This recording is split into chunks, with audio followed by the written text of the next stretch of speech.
ప్రియమైన దేవుని పిల్లలందరికీ మరొకసారి నా శుభాభివందనాలు తెలియజేస్తున్నాను. దేవుని పిల్లలారా, మరి దేవుడు మనల్ని క్షేమంగా కాపాడి మరొక దినంలోనికి ప్రవేశపెట్టాడు. దానిని బట్టి దేవునికి మనం కృతజ్ఞతలు తెలియజేద్దాం. క్షేమంగా మనల్ని కాపాడుతున్నాడు, క్షేమంగా మనల్ని భూమి మీద ఉంచాడు. దేవుడు ఇచ్చిన ఈ కృపను బట్టి, దేవుడు ఇచ్చిన ఈ గొప్ప మేలును బట్టి మరి ఆయన మాటల్లో మనం ఉండాలి అన్నది ఆయన ఆనందం కనుక ఈరోజు ఒక మంచి నూతన అంశాన్ని నేర్చుకుందాం. అంశం పేరు క్రీస్తును పోలి ఎలా నడుచుకోవాలి, క్రీస్తును పోలి ఎలా నడుచుకోవాలన్నది అంశము. దేవుని పిల్లలారా, ఈ అంశం పెట్టడానికి గల కారణం, ఈ మాట పలికింది సాక్షాత్తు పౌలు గారు. ఆయన పలికిన ఒక మాటే ఈరోజు మనం ఆలోచించబోయే అంశము. ఒకసారి చూద్దాం. కొరింథీయులకు రాసిన మొదటి పత్రిక 11వ అధ్యాయం ఒకసారి మీరు బైబిల్ తెరచి చూడండి. కొరింథీయులకు రాసిన మొదటి పత్రిక 11వ అధ్యాయము మొదటి వచనంలో ఆయన పలికిన ఒక మాట, నేను క్రీస్తును పోలి నడుచుకున్న ప్రకారము మీరును నన్ను పోలి నడుచుకునుడి. క్రైస్తవ్యానికి, సంఘానికి, విశ్వాసులకు దేవుడు ఆయనతో పలికించిన ఒక ఉన్నతమైన మాట. ఏమంటున్నాడు పౌలు గారు అంటే, నేను క్రీస్తును పోలి నడుచుకున్నాను, మీరు నన్ను పోలి నడుచుకోండి అన్నాడు. నిజానికండి, నన్ను పోలి నడుచుకోండి అని ఒక మనిషి మాట్లాడడం సామాన్యమైన విషయం కాదు, చిన్న విషయం కాదు. మీకెందుకు, నేను మీ కళ్ళ ముందు నేను ఉన్నాను కదా, నన్ను చూడండి అనటం చిన్న విషయం ఏమి కాదండి. అలా అనాలి అంటే కూడా, మీరు నన్ను పోలి నడుచుకోండి అని అనాలంటే కూడా అతడి వెనకాల, ఆ మాట మాట్లాడుతున్న వ్యక్తి వెనకాల ఎంతో కష్టం ఉంటుందన్నది మాత్రం గుర్తించాలి. ఎప్పుడు ఈ మాట పలుకుతారు సమాజంలో ఉన్న వాళ్ళు? చూడండి, సమాజంలో కొంచెం మంచి స్థితికి వెళ్ళిన వాళ్ళని, లోకంలో వాళ్ళు విద్యారంగంలో ఉన్నత స్థానాల్లో ఉన్న వాళ్ళని, వ్యాపార రంగంలో ఉన్నత స్థానాల్లో ఉన్న వాళ్ళని వాళ్ళు పిలుస్తారు ఇంటర్వ్యూలకి, లేదంటే కాలేజీలో మరి అప్పుడప్పుడే సమాజంలో ఎదగాలని ఆశపడుతున్న వాళ్ళ దగ్గరికి వాళ్ళని తీసుకొచ్చి వాళ్ళతో ఇంటర్వ్యూలు ఇప్పిస్తూ అడుగుతూ ఉంటారు. ఈ కింద ఉన్న యాంకర్స్ ఏమని అడుగుతారంటే, మీరు ఆ స్థానానికి ఎలా వెళ్ళారండి, మరి ఆ స్థానానికి మీరు రావాలంటే ఎలా కష్టపడాలి, కొంచెం మా స్టూడెంట్స్కి, మా శ్రోతలకి మీరు చెప్పండి అని అడుగుతూ ఉంటారు. అంటే అర్థం ఏంటంటే, ఒక వ్యక్తి ఒక స్థానానికి వెళ్ళాడు అంటే, నలుగురికి మార్గదర్శకం చూపిస్తున్నాడు అంటే, అతడు దాని వెనకాల చాలా కష్టపడి ఉంటాడన్నది మనకు తెలుస్తుంది. మరి ఇప్పుడు క్రైస్తవ్యం అనేది నిలబడడానికి యేసుక్రీస్తుల వారి తర్వాత మరి ఉన్నతంగా ఆయన మాటల కొరకు కష్టపడిన వ్యక్తుల్లో మరొక వ్యక్తిగా మనం ఈరోజు చూసిన పౌలు గారు మనకు కనబడతారు. మీరు క్రీస్తును పోలి నడుచుకోండి అని అనకుండా, నేను ఆల్రెడీ క్రీస్తును పోలి నడుచుకున్నాను, మీరు నన్ను పోలి నడుచుకోండి అంటున్నాడు. దేవుని పిల్లలారా, ఈరోజు భూమి మీద ఉన్న మనమండి క్షేమంగా ఉన్నాము అంటే దేవుడు ఉంచాడు. క్షేమంగా దేవుడు ఉంచాడు అంటే కేవలం ఒకటేనండి, మన భుజాలపైన ఉన్న బాధ్యత యేసుక్రీస్తుల వారి యొక్క మాటలు, ఈ సువార్తను ఈ ప్రపంచానికి తీసుకువెళ్ళడానికే దేవుడు క్షేమంగా మనల్ని ఉంచుతున్నాడు. అయితే ఈరోజు ఎంతమంది మరి ఆ మాటలపైన బాధ్యత కలిగి, సువార్త ప్రకటన పట్ల భారం కలిగి ఈరోజు ఎక్కడ వాళ్ళు అక్కడ ఇంట్లో ఉండిపోయారు. ఖచ్చితంగా ఈరోజు అందరూ దేవుడు మాటలు వినే సమయం అండి ఇది. వాళ్ళు మనకు దొరికిన కాలం ఇది. సువార్తను వినిపించడానికి చక్కటి సమయం ఇది. కానీ మీలో ఎంతమంది ఈ విధంగా ఆలోచిస్తున్నారు? చాలామంది అంటున్నారు, నాకు బోరు కొట్టేస్తుంది. చాలామంది ఏమో, మేము ఏమండి గదిలో ఉండలేకపోతున్నాం, ఇలాంటి మాటలు మాట్లాడుతున్నారు. కానీ ఏమండి, దొరికిన టైంలో నేను బైబిల్ బాగా చదివేస్తున్నానండి అన్నవారు లేరు. ఏమండి, నేను చక్కగా ఈ దొరికిన కాలంలో చాలామందికి ఫోన్లు చేసండి వాక్యం చెప్పేస్తున్నాను, లేదంటే మీ వాక్యాలు వినపడుతున్న వేళ ఫోన్ చేసి వాళ్ళకి వాక్యం వినిపిస్తున్నాను, ఈ వాక్యం లేదా నేను షేర్ చేసి చాలామందికి ఈ వాక్యాలు వినమని వాళ్ళని ప్రోత్సహిస్తున్నాను. అంటే సువార్త భారం కలిగిన వాళ్ళుగా ఏమంటే నిజానికి మనలో ఎంతమంది ఉన్నామో ఆలోచించాలి. మన గ్రామాల్లో బాగోలేదు, ఏమన్నా మన బంధువులు బాగోలేదు, మనకు తెలిసిన మన స్నేహితులు బాగోలేదు, మనకు పరిచయం ఉన్న చాలామంది బాగోలేరు. ఈరోజు వాళ్ళలో ఎంతమందికి అండి ఖాళీ సమయంలో మీరు వాక్యం వినిపింప చేయాలి అని మీలో ఎంతమంది ఆలోచిస్తున్నారు? క్రైస్తవుడు అనగానే ఎలాంటి పరిస్థితుల్లోనైనా వాక్యం తీసుకువెళ్ళిపోవడానికి ఆలోచించేవాడే నిజ క్రైస్తవుడు. పరిస్థితులతో అతనికి సంబంధం ఉండదు. పరిస్థితి ఏదైనా ఏదో ఒక రకంగా ఉన్న పరిస్థితుల్లో తన వాక్యాన్ని ప్రపంచానికి అందించాలని పరితపించేవాడే నిజమైన క్రైస్తవుడు అండి. దేవుని పిల్లలారా, మన ఆత్మీయ తండ్రి గారి ఆలోచన మీరు విన్నారు. ఆయన అందరూ ఇంట్లో ఉండిపోయారు కనుక ఖచ్చితంగా టీవీల్లో నా మాటలు వేయండి.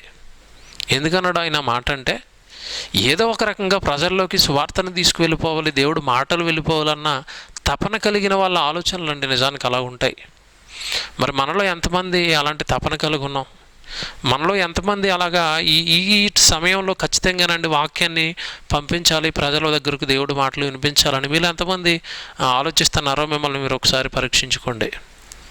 ఏమంటే మా పరిస్థితులు బాగోలేదండి, మేమే కష్టకాలంలో ఉన్నామంటారా? అపోస్తలులకు వచ్చిన కష్టం ఏమైనా మీకు వచ్చిందా? సువార్త ప్రకటిస్తున్నప్పుడు వాళ్ళని జైల్లో వేస్తే జైల్లో ఉండి కూడా సువార్త ప్రకటించారు. అంటే ఒక క్రైస్తవుడు ఎలాంటి బాధ్యత కలిగి ఉండాలి అన్నప్పుడు సువార్త ఎలాంటి పరిస్థితుల్లోనైనా ప్రపంచానికి అందించేవాడే నిజ క్రైస్తవుడు. ఏమండి మీరు చివరిలో ప్రకటన గ్రంథం చూస్తున్నారు. అది ఎలా రాశాడు ఆయన అంటే, పత్వాసు ద్వీపం ఉండదు, చుట్టూ మనుషులు ఎవరు ఉండరు. అలాంటి ద్వీపంలో బందీగా ఆయన్ని పడేస్తే ఆ బందీగా ఉన్న టైంలో ఆయన నిజానికి మరి సేవ చేసి చేసి చేసి అలసిపోయి ఇంకా ఆ చివరి క్షణాల్లో ఆయన పత్వాసు ద్వీపంలో పడేస్తే ఆ చివరి క్షణాల్లో కూడా దేవుడి కోసం పరితపించి ఒక గ్రంథం రాశాడు, ఒక పుస్తకం రాశాడు అంటే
అంటే వాళ్ళు ఎక్కడున్నా ఎలాంటి పరిస్థితుల్లో ఉన్నా దేవుడి గురించి ఆలోచిస్తున్నారు. వాళ్ళు మనుషులే, మనో మనుషులమే. వాళ్ళు ప్రభువునే నమ్మారు, మనో ప్రభువునే నమ్మాం. మన ఆలోచనలు ఎందుకంటే అంత తీవ్రంగా ఉండట్లేదు? ఆత్మ మనల్ని ప్రేరేపిస్తుందండి దేవుడి పని కొరకు. చాలామంది దాన్ని పట్టించుకోరు. క్రైస్తవుడు ఎలా ఉండాలంటే ఆత్మ తీవ్రత కలిగిన వాడై ఉండాలి.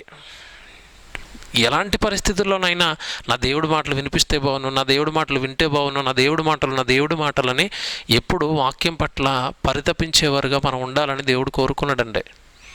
పరిస్థితి ఎలాంటిదైనా అందులో నుండి సువార్తను ప్రకటించేవాడే క్రైస్తవుడు. మీకు మనసు ఉండాలి కానండి దేవుడు అవకాశాలు ఇస్తాడు. మీకు మనసు ఉండాలంతే, చేయాలన్న మనసు మీకు ఉండాలంతే అవకాశం దేవుడిస్తాడు. దేవుని పిల్లలారా ఆలోచించండి. ఈరోజు పౌలు గారు మాటలు లేదంటే పౌలు గారు సువార్త కోసం ఆయన పడిన తపన, సువార్త పట్ల క్రైస్తవుడికి ఎలాంటి బాధ్యత ఉండాలో ఆయన చూపించిన తెగువ ఈరోజు మనం ఈ అంశంలో మనం చూస్తామండి. ఆయన అన్న మాట మీరు ఇందాక విన్నారు. 1 కొరింథీలో, నేను క్రీస్తుని పోలి నడుచుకున్న ప్రకారం మీరు నన్ను పోలి నడుచుకోండి అన్నాడు. అంటే ఇప్పుడు మనకి 2 విషయాలు ఇక్కడ మనకు అర్థం కావాలి. అసలు పౌలు గారు క్రీస్తుని పోలి ఎలా నడుచుకున్నాడు, ఆయన పోలి మనం ఎలా నడుచుకోవాలి అన్నది మనకు అర్థం కావాలి. దేవుని పిల్లలారా, యేసుక్రీస్తుల వారి గురించి మనకు తెలుసండి. పరలోకంలో ఉన్న కన్నతండ్రి పంపగా ఈ భూమి మీదకి వచ్చిన ఆయన జీవితం ఎలా కొనసాగింది భూమి మీద మనం ఆలోచిస్తే 12వ ఏట నుండే తండ్రి పనిలో ఉన్నవాడిగా యేసుక్రీస్తుల వారి జీవితం మనకు కనబడుతుంది. 12వ ఏట పండగలో ఉన్నప్పుడే దేవాలయంలోకి వెళ్ళిపోయి బోధకుల మధ్య కూర్చుని వాళ్ళని ప్రశ్నలు అడుగుతూ, ఆయన వాళ్ళ సమాధానం చెప్పలేనప్పుడు ఈయన సమాధానాలు చెబుతూ, నిజానికి ఒక జ్ఞానం కలిగిన వాడికి 12వ ఏటే ఆ రోజు బోధిస్తున్న బోధకులకు చెమటలు పట్టించిన వాడుగా యేసుక్రీస్తుల వారి జీవితం మనకు కనబడుతుంది. అంటే తండ్రి పనిలో చిన్నతనం నుంచే 12వ ఏట నుండే తండ్రి పనిలో ఉన్నట్టుగా, తల్లిదండ్రులు వచ్చినప్పుడు నేను నా తండ్రి పనుల మీద ఉండాలని మీరు ఎరగరా అని చెప్పిన మాట కూడా మనకు తెలుసు.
And he shall turn the hearts of the fathers to the children, and the hearts of the children to their fathers,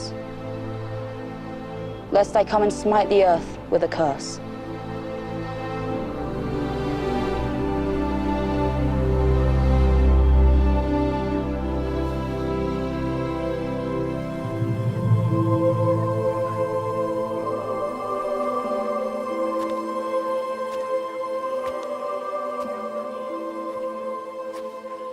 Son, why hast thou thus dealt with us? Behold, thy father and I have sought thee sorrowing. How is it that you sought me? Wist ye not that I must be about my father's business?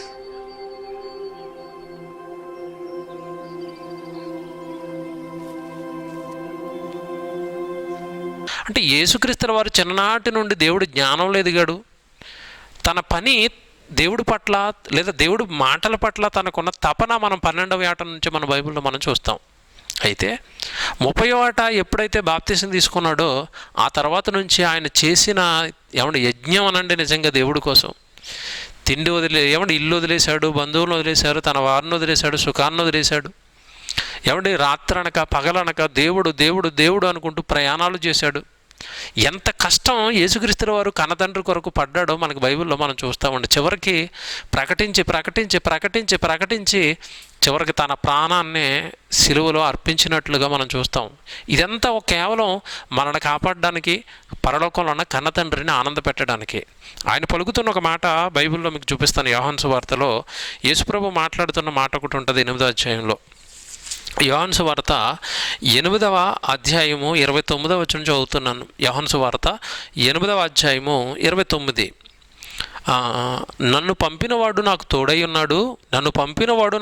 ఉన్నాడు, ఆయనకిష్టమైన కార్యము నేను ఎల్లప్పుడూ చేయుదును గనుక ఆయన నన్ను ఒంటరిగా విడిచిపెట్టలేదని చెప్పాను. చూసారా, ఆయనకిష్టమైన కార్యము నేను ఎల్లప్పుడూ చేయుదును అంటున్నాడు. అంటే ఎప్పుడు ఏ పనిలో ఉంటాడు యేసుప్రభు అంటే ఆయనకి ఇష్టమైన కార్యాల్లో.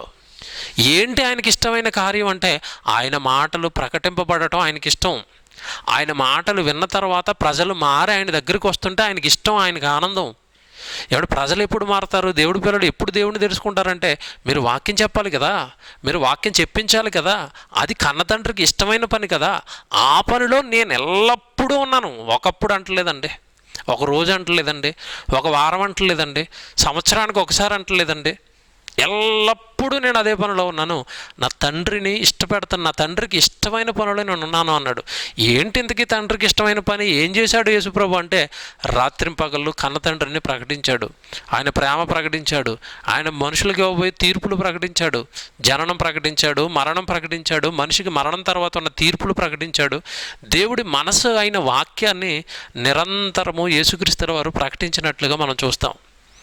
దేవుని పిల్లలారా, ఇప్పుడు పౌలు గారు అంటున్న మాట మనం ఒకసారి జ్ఞాపకం చేసుకోవాలి. ఏమన్నాడు? నేను క్రీస్తును పోలి నడుచుకున్నాను అన్నాడు కదా. అంటే యేసుక్రీస్తుల వారు ఎప్పుడు కన్నతండ్రి అయిన దేవుడి మాటలు ప్రకటించటంలో తన జీవితాన్ని పెడితే, పౌలు గారు కూడా అలాగే కలిపి అలాగే సేమ్ యేసుక్రీస్తుల వారిలాగే నడుచుకున్నాడంటే అలాగే నడుచుకున్నాడండి. ఆయన ప్రకటించాడు, చివరికి నా ప్రాణాన్ని సైతం నేను పణంగా పెడతాను అన్నాడు. అవే లక్షణాలు, అవే మాటలు, అవే గుణగణాలు ఏమండి పౌలు గారిలో మనం చూస్తాం. పౌలు గారి జీవితం ఒకప్పుడు చూసినప్పుడు అండి, యేసుక్రీస్తుల వారిని భయంకరంగా వ్యతిరేకించిన వాడు, యేసుక్రీస్తుల వారి మాటలంటే ఇష్టపడని వాడు, యేసుక్రీస్తుల వారిని నమ్మిన వాళ్ళని ఇష్టపడని వాడు, యేసుక్రీస్తుల వారిని నమ్మిన వారిని చిత్రహింసలు పెట్టిన వాడు, స్త్రీలను సైతం విడిచిపెట్టలేదండి. తిరిగి వచ్చినటువంటి సౌలు ఆసక్తి గలవాడై ఉన్నాడు. క్రైస్తవులు యూదుల సిద్ధాంతమునకు వ్యతిరేకులని తలంచుచున్నాడు గనుక వారిని హింసిస్తూ ఉండేవాడు. ఫిలిప్పు పత్రిక 3వ అధ్యాయం 6వ వచనం చదివితే మనకు అర్థమవుతుంది. క్రైస్తవులు యూదుల సిద్ధాంతాలకి వ్యతిరేకులని వాళ్ళని హింసించేవాడు. యెరూషలేమునందు క్రైస్తవుల సంఖ్య విస్తరించుచున్నది అని విని మరలా యెరూషలేముకు వెళ్ళాడు. యూదులు స్టెఫెనును రాళ్ళు రువ్వి చంపినప్పుడు సాక్షులు తమ వస్త్రాలను సౌలు పాదముల యొద్ద పెట్టారు. అపోస్తుల కార్యం 7వ అధ్యాయం 58వ వచనంలో వాక్యంలో చదువుకుంటాం. సౌలు స్టెఫెను చావుకు సమ్మతించాడు. అంతేకాదు సౌలైతే ఇంటింటా జొచ్చి పురుషులను స్త్రీలను ఈడ్చుకుని పోయి చెరసాలలో వేయించి సంఘమును పాడు చేయుచుండెను అని అపోస్తుల కార్యాలు 8వ అధ్యాయం 3వ వచనంలో చదవగలుగుతాం. ఈడ్చుకొచ్చేసేవాడు సంఘాలలో కూడుకుని యేసుప్రభుని ప్రకటిస్తున్నప్పుడు. అంత మూర్ఖంగా ఒకప్పుడు యేసుక్రీస్తుల వారి పట్ల ప్రవర్తించిన పౌలు గారు ఆ తర్వాత అండి తన బ్రతుకును మార్చుకున్నాడు. ఆ తర్వాత తన జీవితాన్ని దిద్దుకున్నాడు. దమస్కులో కూడా క్రైస్తవుల సంఖ్య విస్తరించుచున్నది అని విన్నాడు సౌలు. వినినటువంటి సౌలు వారిని కనుగొని బంధించి యెరూషలేమునకు వారిని తీసుకుని వచ్చుటకు ప్రధాన యాజకుల యొద్ద అనుమతి పొంది దమస్కు ప్రయాణమయ్యాడు. ఇంత క్రూర వ్యతిరేకత కలిగినటువంటి సౌలు దమస్కులోనికి ప్రవేశించడానికి ముందు మార్గములోనే ప్రభువైన యేసుక్రీస్తు వారు ప్రకాశవంతమైన వెలుగు మధ్య ప్రత్యక్షమయ్యాడు. నేను నీవు హింసించుచున్న యేసుక్రీస్తును, మునికులకు ఎదురు తన్నుట నీకు ఇష్టమనెను. యేసుక్రీస్తు వారు ఈ విధంగా తన మాటను బట్టి, దర్శనమును బట్టి సౌలు మనసు మారిపోయింది. క్రైస్తవులను నాశనము చేయడానికి పూనుకొని ఉన్నటువంటి సౌలు తన కొరకు ప్రాణమును దారబోయి వానిగా మార్చేశాడు. కనుదృష్టిని కోల్పోయిన సౌలు 3 దినాలు అన్నపానములు లేకుండా ప్రార్థనలో నిలిచియున్నాడు. క్రీస్తు అననీయ అనేటువంటి తన శిష్యుని పంపి స్వస్థపరిచాడు. చూపు నొందిన తర్వాత సౌలు బాప్తిసం పొందాడు. సౌలుగా ఉన్నటువంటి క్రూరమైన వాడు పౌలుగా మారి యేసుక్రీస్తు ప్రేమ సువార్తను ప్రకటిస్తున్నాడు. యేసుక్రీస్తు ఎడల ఆసక్తి గలవాడైనటువంటి పౌలు ఏమాత్రము ఆలస్యం చేయకుండా సమాజ మందిరంలో యేసుక్రీస్తు దేవుని కుమారుడు అని ఆయన గూర్చి ప్రకటిస్తూ వచ్చాడు. దిద్దుకున్న తర్వాత ప్రాణాలు తీసిన ఈయనే ప్రాణాలు పెట్టడానికి సిద్ధపడినట్టుగా మనం చూస్తాం. ఏమంటే ఇప్పుడు పౌలు గారి జీవితం, పౌలు గారి మాటలు, పౌలు గారు చేస్తున్న పనులు, యేసుక్రీస్తుల వారు ఎలాగైతే సువార్త నిమిత్తం అన్నీ త్యజించి దేవుడి కొరకు బ్రతికాడో అవే గుణగణాలు, అదే తెగింపు, అదే చొరవ, దేవుడి పట్ల అదే ధైర్యం యేసుక్రీస్తుల వారిలాగా పౌలు గారు కనబరిచినట్లుగా ఏమంటే నిజంగా ఇప్పుడు ఆయన జీవితంలో మీ ముందు పెడతానని మీకు అర్థమవుతుంది. ఒకసారి పౌలు గారు విషయంలో జరిగిన ఒక సంఘటన మీరు చూడాలి. అపోస్తుల కార్యాలు 21వ అధ్యాయానికి రండి. అపోస్తుల కార్యాలు 21వ అధ్యాయము 12వ వచనం చూస్తే, ఈ మాట వినినప్పుడు మేమును అక్కడి వారును యెరూషలేమునకు వెళ్ళవద్దని అతనిని బతిమాలుకొంటిమి. ఏం జరుగుతుంది ఇది అన్నప్పుడు, పిలుపు అనే ఒక ఆయనటికి పౌలు గారు వెళ్ళారండి. సువార్త ప్రకటనలో భాగంగా అక్కడికి వెళ్ళారు. ఆ పిలుపు గారు ఇంటున్నాడు. అక్కడికి అగబు అని ఒక ప్రవక్త వస్తాడండి ఆ పౌలు గారి దగ్గరికి. సువార్త ప్రకటనలో ప్రయాణంలో భాగంగా ఉన్నప్పుడు అగబు అని ఒక ప్రవక్త వచ్చి ఏం చెప్తాడు పౌలు గారి కంటే, ఆయనకి దర్శనంలో దేవుడు చూపించింది ఈ పౌలు గారికి చెప్తాడు. పౌలు గారు నడికట్టు తీసుకుంటాడు, తన చేతులు కాళ్ళు కట్టేసుకుంటాడు. కట్టేసుకున్న తర్వాత ఏం చెప్తాడు అంటే, ఇదిగో నేను ఎవరి నడికట్టు అయితే తీసుకున్నానో, నేను ఎలాగైతే బంధింపబడ్డానో అలాగే నేను నడికట్టు తీసుకుని ఈ వ్యక్తిని యెరూషలేముకి వెళ్ళొద్దని చెప్పండి. ఒకవేళ యెరూషలేముకి వెళితే ఇగో ఈ వ్యక్తిని ఇలాగే కట్టి వాళ్ళు అన్ని జనులకు అప్పగిస్తారు, ఇతడు భయంకరమైన శ్రమల పాలవుతాడు, చివరికి ప్రాణం పోయినా పోతుంది, ఇంతటి శ్రమ ఇతనికి రాబోతుంది అని ముందుగానే ప్రవక్త ద్వారా అక్కడ చెప్పినట్టుగా మనం పై వచనాల్లో చూస్తూ ఉండే. ఇది విన్న తర్వాత ఈయన వెనకాలన్న తోటి పనివారు వీళ్ళందరూ అంటున్నారు, వద్దయ్యా మీరు వెళ్ళొద్దు, యెరూషలేముకి వెళితే మీ మీదకి భయంకరమైన శ్రమ రాబోతుందంట, యెరూషలేములోకి వెళితే మిమ్మల్ని చంపేయడానికి కూడా సిద్ధపడుతున్నారంట వాళ్ళు, మీరు వెళ్ళొద్దు అన్నప్పుడు పౌలు గారు పలుకుతున్న ఒక మాట ఈరోజు క్రైస్తవుడిగా మనకి చాలా ధైర్యాన్ని ఇస్తుందండి. మీకున్న శ్రమలు, మీకున్న కష్టాలు, ఏమంటే అసలు నిజానికి పౌలు గారి శ్రమల ముందు, పౌలు గారి కష్టాల ముందు పెడితే ఎంత మీరు చెప్పండి. ఈరోజు మీరు ఆలోచించండి. ఏదైనా చిన్న శ్రమ వచ్చేసరికి అండి ఏమంటే దేవుడి మీద నిందలు వేయటం, చిన్న కష్టం వచ్చేసరికి ఏమోనండి దేవుడు మమ్మల్ని కాపాడలేదు, మమ్మల్ని చూడట్లేదు అనుకోవటం, చిన్న చిన్న వాటికి బలహీనపడిపోతారండి, చిన్న చిన్న వాటికి భక్తిని కోల్పోతారు, చిన్న చిన్న వాటికి దేవుడి పైన ఉన్న విశ్వాసాన్ని తొలగించుకునే ఏమండి ఆలోచనలోకి వెళ్ళిపోతారు. పౌలు గారు చూడండి ఎంత బాగా మాట్లాడతాడంటే 11వ వచనంలో 12వ వచనంలో, ఈ మాట వినినప్పుడు మేమును అక్కడి వారును యెరూషలేమునకు వెళ్ళవద్దని అతను బతిమాలుకుంటుమి కానీ పౌలు ఇదెందుకు మీరు ఏడ్చిన గుండెలు బద్దలు చేసేదరేలా? మీరెందుకు ఏడుతున్నారు నా గురించి? గుండెలు బద్దలు చేసుకుంటున్నారు ఎందుకు నా గురించి? మీరేలా నా గురించి ఏడ్చి గుండెలు బద్దలు చేసేదరేలా? నేనైతే చూడాలండి ఈ మాట, నేనైతే ప్రభువైన యేసు నామము నిమిత్తము యెరూషలేములో బంధింపబడుటకు మాత్రమే గాక, చూడండి ఎలా ఉన్నాయో, ప్రభువైన యేసు నామము నిమిత్తము యెరూషలేములో బంధింపబడుట మాత్రమే కాక చనిపోవుటకును సిద్ధముగా ఉన్నానని చెప్పాను. ఎఫెసు 3వ క్రైస్తవ పెద్ద పట్టణం అయిపోయింది. యెరూషలేమునకు వెళ్ళినటువంటి పౌలు చెరసాలలో బంధించబడ్డాడు. ఆయన అన్యజనులను తెచ్చి యెరూషలేము దేవాలయంను పాడు చేశాడు అనేటువంటి నేరం మోపబడింది. ఆయన రోమా పౌరుడైనందున చేతికి వేయబడిన సంఖ్యలు తొలగించబడ్డాయి. పౌలు పరిసయ్యుడయ్యున్నందున గందరగోళం చెలరేగింది. అంతలో పౌలును చంపటానికి యూదులు సిద్ధపడ్డారు గనుక రాత్రికి రాత్రే కైసరియాకు పంపబడ్డాడు. అక్కడ విచారణ కొరకు 2 సంవత్సరములో హేరేదు భవనమందు కనిపెట్టినప్పుడు అగ్రిప్పా రాజునకు సువార్తను వివరించాడు. రోమా పౌరుడైన పౌలు తుది తీర్పు కొరకు రోమా చక్రవర్తికి విజ్ఞాపన చేయవచ్చు కనుక ఆ విజ్ఞాపన కోసము పౌలు మరికొందరు ఖైదీలు కూడా ఇటలీ వెళ్ళడానికి ఓడ ఎక్కారు. తుఫాను ప్రమాదము సంభవించి మెలితే అనేటువంటి ద్వీపమున చేరిపోయింది. తరువాత మరో ఓడ ద్వారా రోమాకు చేరారు. పౌలు రాకను గూర్చి విన్నటువంటి రోమా క్రైస్తవ సహోదరులు స్వాగతం పలికారు. పౌలు వారిని చూసి దేవునికి కృతజ్ఞతాస్తుతులు చెల్లించి ధైర్యం తెచ్చుకున్నాడు. రోమా చక్రవర్తిని కలుసుకునే వరకు కూడా 2 సంవత్సరాలు అద్దె ఇంట నుండి సువార్తను ప్రకటించాడు. క్రీస్తు శకము 61లో రోమా చక్రవర్తి నీరో పౌలును విడుదల చేశాడు. అంతకు ముందే తాను వెళ్ళనుద్దేశించిన స్పెయిన్కు వెళ్లి యూదుల కాలనీలో సువార్తను ప్రకటించాడు. రోమాపత్రిక 15:22 వచనంలో ఈ వాక్యం మనకు తెలుస్తుంది. 2 సంవత్సరములు అక్కడ ఉండిన తరువాత తన మిషనరీ ప్రయాణాన్ని కొనసాగించాడు. అంతలో నీరో చక్రవర్తి క్రైస్తవులను ద్వేషించడం ప్రారంభించాడు. అప్పటికి పౌలు త్రోయాలో సేవ చేస్తున్నాడు.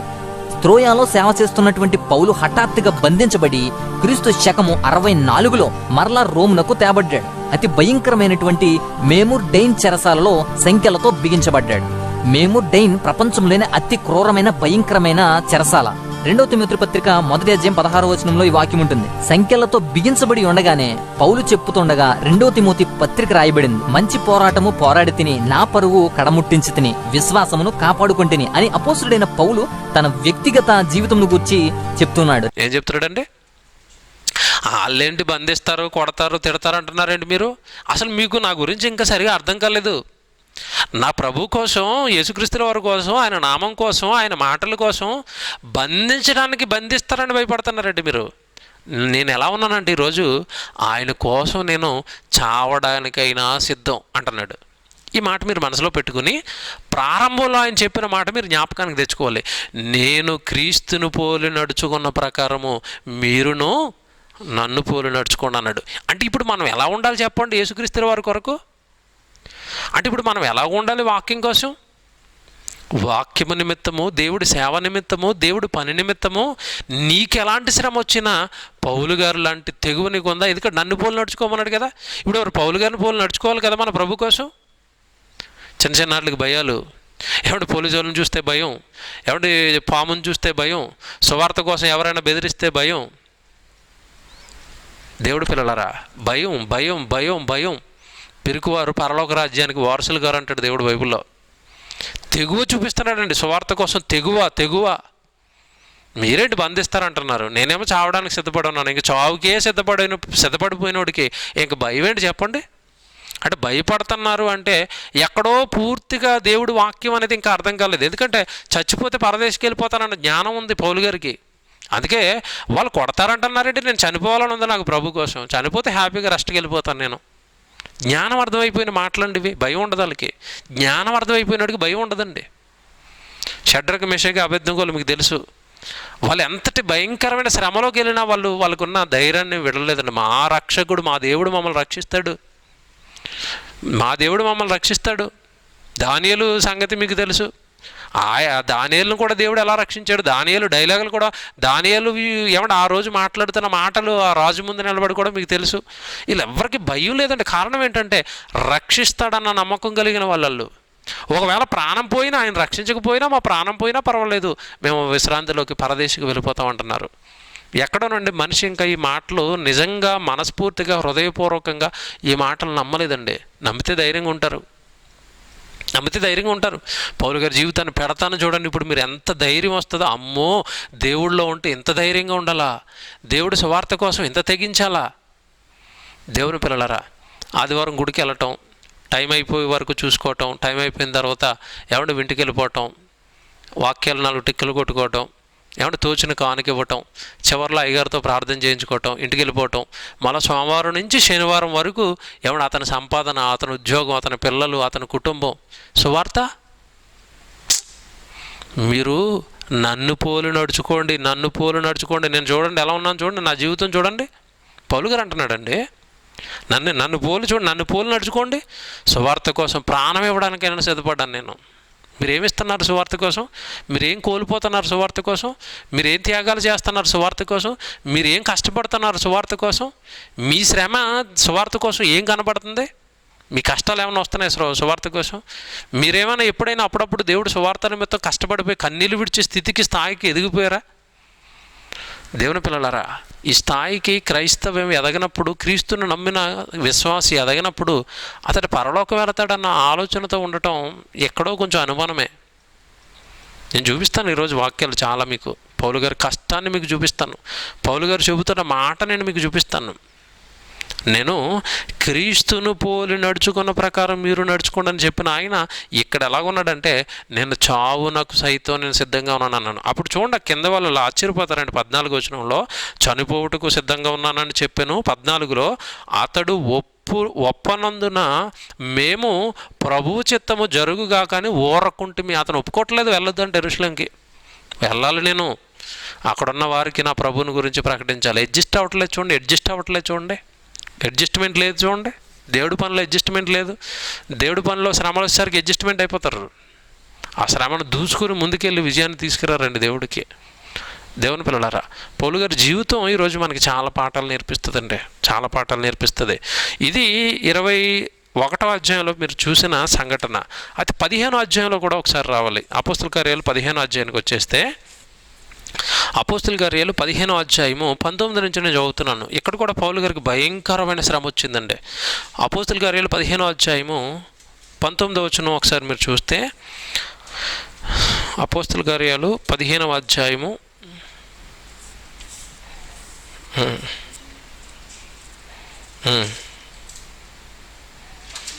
14వ అధ్యాయం అండి. అపోస్తల కార్యాలు 14వ అధ్యాయం 19వ వచనం అండి. అపోస్తల కార్యాలు 14వ అధ్యాయం 19వ వచనం.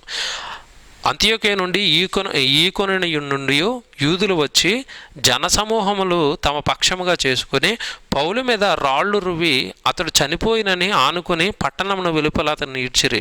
అయితే శిష్యులు అతని తట్టు నిలిచి ఉండగా అతడు లేచి పట్టణంలో ప్రవేశించి మరునాడు బర్నబాతో కూడా దెర్బేకు బయలుదేరిపోయిను.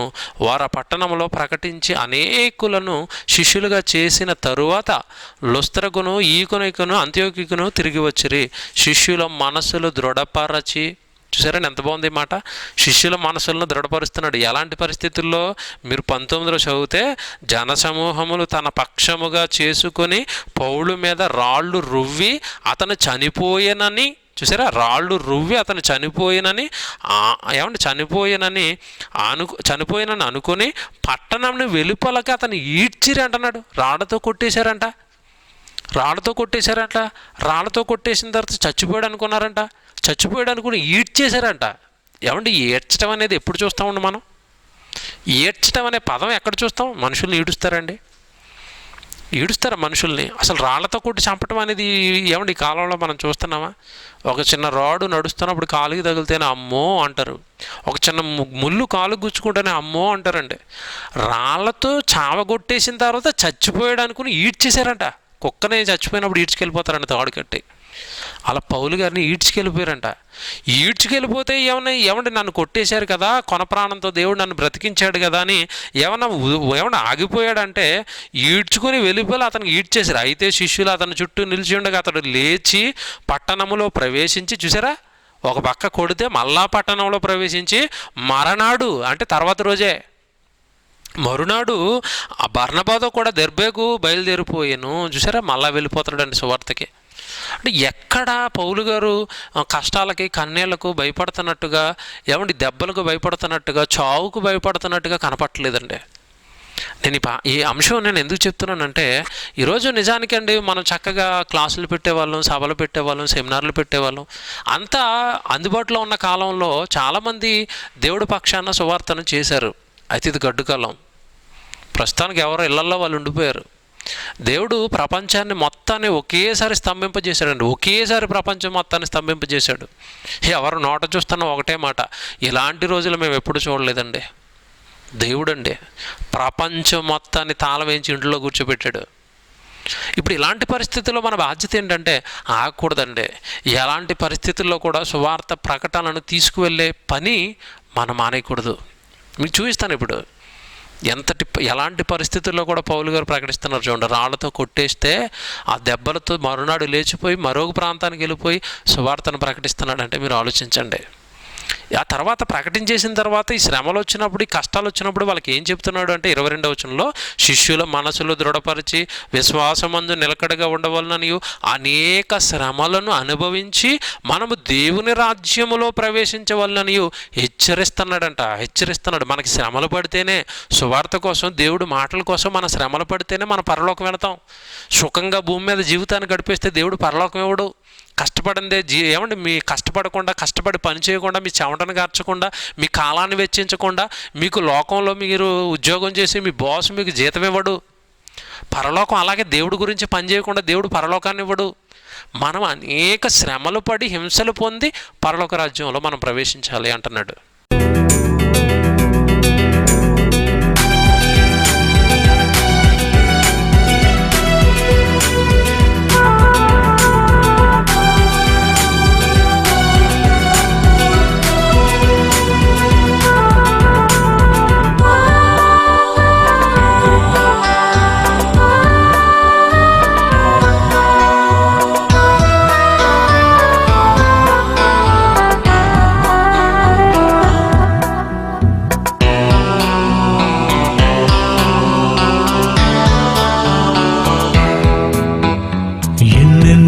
శ్రమలను భరించి మనము పరలోకం చేరాలిలే. క్రైస్తవుడైనందుకు బాధని తెలిసి బాధను భవించాలిలే. సుఖమే లేదు ఈ జగతిలో, సుఖపడలేదు యేసు తన బ్రతుకులో. మన కోసం యేసు ఆ సిలువలో బలి అయినాడు. యేసు కల్వరిపై మరణించి లేచాడని ప్రకటించు సోదరా. అపవాదిని ఓడించి గెలవాలి ఓ సోదరా. ఎన్నెన్నో శ్రమలను భరించి మనము పరలోకం చేరాలిలే. క్రైస్తవుడైనందుకు బాధని తెలిసి బాధను భవించాలిలే.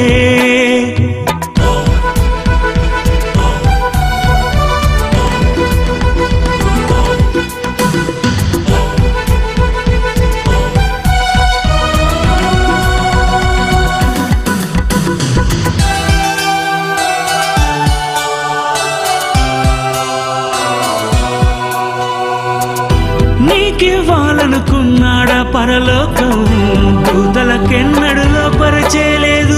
పరలోకం పొందాలని పోరాటం చేసి దెయ్యంగా మారింది ఒక దూత నీ కోసమే. నీకివ్వాలనుకున్నాడా పరలోకం, దూతలకెన్నడూ లోపరచేలేదు. పరలోకం పొందాలని పోరాటం చేసి దెయ్యంగా మారింది ఒక దూత నీ కోసమే. పడద్రోయబడెను ఈ భూమిపై, బహుక్రోధంగా వచ్చాడు నీపై. పాపంలో పడవేసెను నిన్ను, పాతాళానికి పంపాలని నిన్ను. బహుక్రోధంగా సింహము వలె గర్జించేను. సుఖమే లేదు ఈ జగతిలో, సుఖపడలేదు యేసు తన బ్రతుకులో. మన కోసం యేసు ఆ సిలువలో బలి అయినాడు. యేసు కల్వరిపై మరణించి లేచాడని ప్రకటించు ఓ సోదరా. అపవాదిని ఓడించి గెలవాలి ఓ సోదరా. ఎన్నెన్నో శ్రమలను భరించి మనము పరలోకం చేరాలిలే. క్రైస్తవుడైనందుకు బాధని తెలిసి బాధను భవించాలిలే.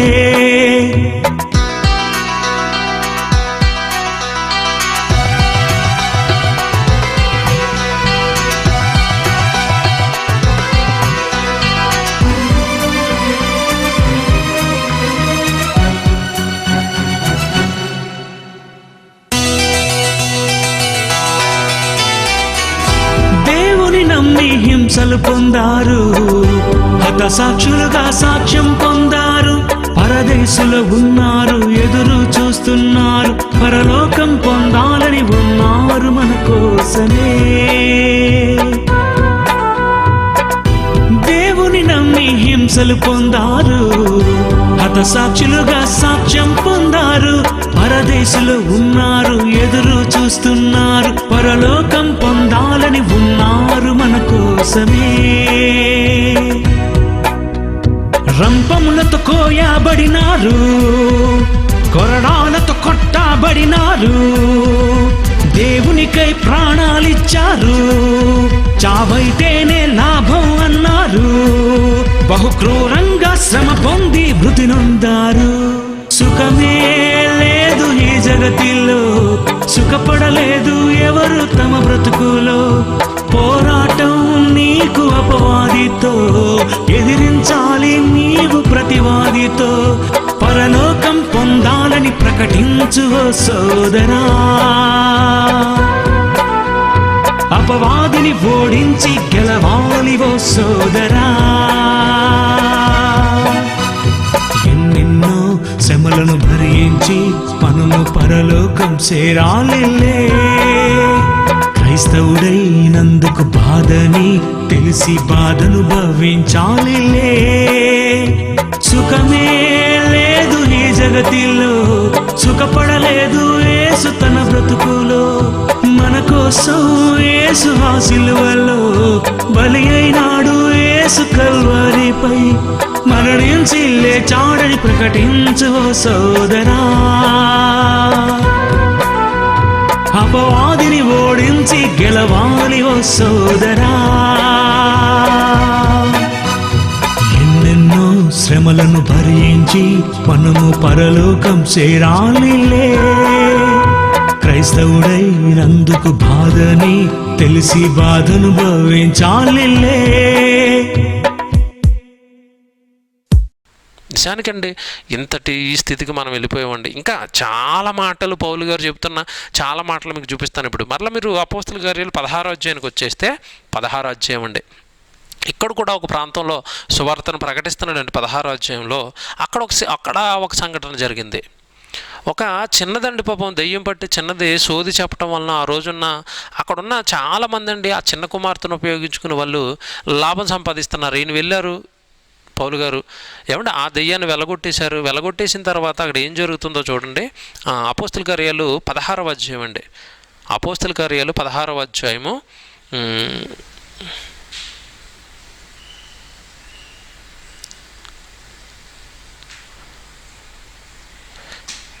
ఒకసారి 19 నుంచి చూద్దామండి. 16వ అధ్యాయం 19వ వచనం. ఆమె యజమానులు తమ లాభము పోయేనని చూచి పౌలును శీలను పట్టుకుని గ్రామపు చావిడిలోనికి అధికారుల యొద్దకును ఈడ్చుకొని పోయిరి. ఏమండి, ఈ మాటలు చదవడానికి ఏదో మామూలుగా ఉంటాయి కానండి, అధికారుల దగ్గరికి ఈడ్చుకొని పోవటం అంటే ఏంటంటే ఎంతటి శ్రమ అండి, ఎంతటి కష్టం అండి, శరీరం ఒళ్ళు ఎంత నలిగిపోద్దండి. ఈడ్చుకుని పోయారు. ఈడ్చుకుని పోయిన తర్వాత చూడండి, ఈడ్చుకుని పోయి ఆ మనుషులు యూదులయ్యుండి రోమీలమైన మనం అంగీకరించుటకును చేయుటకైనను కూడని ఆచారములు ప్రచురించుచు మన పట్టణములు గలిబిలు చేయుచున్నారని చెప్పిరి. అప్పుడు జనసమూహము వారి మీద దొమ్మిగా వచ్చెను. న్యాయాధిపతులు వారిని వస్త్రములు లాగివేసి వారిని బెత్తములతో కొట్టవలనని ఆజ్ఞాపించిరి. వారు చాలా దెబ్బలు కొట్టి వారిని చెరసాలలో భద్రముగా కనిపెట్టవాలని చెరసాల నాయకునికి ఆజ్ఞాపించారు. చూసారా, అందరూ వచ్చి మీదడిపోయారండి, బట్టలు చించేశారు. ఎంతటి అవమానాలు అండి ఇవి, ఎంతటి అవమానం అండి. ప్రజల మధ్యలో బట్టలు చించేయటం, కింద పడేయటం, కొట్టేయటం, ఈడ్చుకెళ్ళిపోవటం. ఏమంటే వస్త్రాలు లాగేసిన తర్వాత వాళ్ళని ఎవడి శరీరం పైన బెత్తాలతో కొట్టడం, బెత్తాలతో కొట్టి మళ్ళీ చెరసాలలో వేయించటం. దేవుని పిల్లలరా, ఇవన్నీ చదువుతున్నప్పుడు మీకు ఏమనిపిస్తుందండి? ఇవన్నీ వింటున్నప్పుడు మీకు ఏమనిపిస్తుంది? ఒకసారి మీ జీవితంలో మీరు వెనక్కి తిరిగి బాప్తీసం తీసుకున్న నాటి నుండి ఒకసారి మీరు ప్రభు కొరకు ఏమైనా ఇలాంటి విపత్తును ఎదుర్కొన్నారా? ఇలాంటి విపత్తును ఇంతొద్దు ఏమైనా ఒక చిన్నపాటి కష్టమైనా మీ జీవితంలో ప్రభు కోసం మీకు ఏమన్నా వచ్చిందా? రాదండి, లేదండి. ఎందుకు రావట్లేదు, ఎందుకు లేదంటే పౌలు గారు కొన్నంత బాధ్యత లేదా పౌలు గారు తీసుకున్నంత సువార్త భారాన్ని ఈరోజు మనం తీసుకోలేదు కనుక మనకి ఇవి రావట్లేదండి. తీసుకున్న ప్రతి ఒక్కరికి భారం వస్తుంది, తీసుకున్న ప్రతి ఒక్కరికి నిందలు వస్తాయి, తీసుకున్న ప్రతి ఒక్కరికి అవమానాలు వస్తాయి. దేవుని పిల్లలారా, సువార్త పక్షాన మనం నిలబడినప్పుడు అండి సాతాను మనల్ని నెమ్మదిగా ఉండనివ్వదు. దాని పని అది చేస్తూ ఉంటుంది. దాని అనుచరులతో మనపైన దాడి చేయిస్తుంది, శ్రమలు పెడుతుంది, హింసలు పెడుతుంది, మాటలు అనిపిస్తుంది, మానసికంగా చాలా బాధను మనిషికి ఇస్తుంది ఆయన కొరకు బ్రతుకుతున్న వాళ్ళకి. దేవుని పిల్లలారా, పౌలు గారి జీవితం చూడండి. ఇక్కడ మీరు ఈ సంఘటనకు మీకు ఎందుకు తీసుకొచ్చానంటే, ఇంత జరిగిన తర్వాత ఏమండి నిండా తెప్పలు కొట్టిన తర్వాత జైల్లో పడేసిన తర్వాత జైల్లో కూడా పౌలు గారు ఏమైనా ఖాళీగా ఉన్నాడంటే అక్కడ మళ్ళీ పాటలు పాడడం ప్రారంభించాడు జైల్లో. అక్కడున్న ఏమండి ఖైదీలను మార్చేశాడు. ఆ ఖైదీలను మార్చేసిన తర్వాత ఆ జైలు అధికారిని మార్చేశాడు, ఆయన కుటుంబాన్ని మార్చేశాడు. అక్కడే రాత్రికి రాత్రే వాళ్ళకి జైల్లో పడేసిన తర్వాత ఏమంటే రాత్రికి రాత్రే ఆయన్ని వాళ్ళకి ఆ కుటుంబానికి, ఆ అధికారి యొక్క కుటుంబానికి బాప్తిస్మం ఇచ్చేసినట్టుగా మనం చూస్తాం ఈ అధ్యాయం అంతా చదివినప్పుడు. అదేంటండి, దెబ్బలు ఒంటి నిండా దెబ్బలు ఉంటే ఏమంటే రెస్ట్ తీసుకోవాలి కదా, తీసుకోవట్లేదు. చూడండి, మీకు ఒక మాట జ్ఞాపకం రావాలి. యేసుప్రభు గురించి చెప్పి ఓ మాట చదివించాను మీకు యోహాను సువార్తలో. నేను ఎల్లప్పుడూ నా తండ్రికి ఇష్టమైన కార్యాల్లో నేను ఉంటానన్నాడు యేసుప్రభు. ఆయన పూలు నేను నడుచుకుంటానన్న ఈయన కూడా ఎలాంటి పరిస్థితి అయినా ఒకటే ధ్యేయం. ఎక్కడుంటే అక్కడ మనుషులు మార్చేస్తున్నాడండి, ఎక్కడుంటే అక్కడ దేవుడు మాటలు చెబుతున్నాడండి. బట్ వండర్ఫుల్ అండి. ఎంత భారాన్ని మోస్తున్నాడండి, ఆత్మల భారాన్ని. ఎంత బాధ్యతను, సువార్త బాధ్యతను తన పైన భుజాలపైన ఎట్టుకున్నాడండి.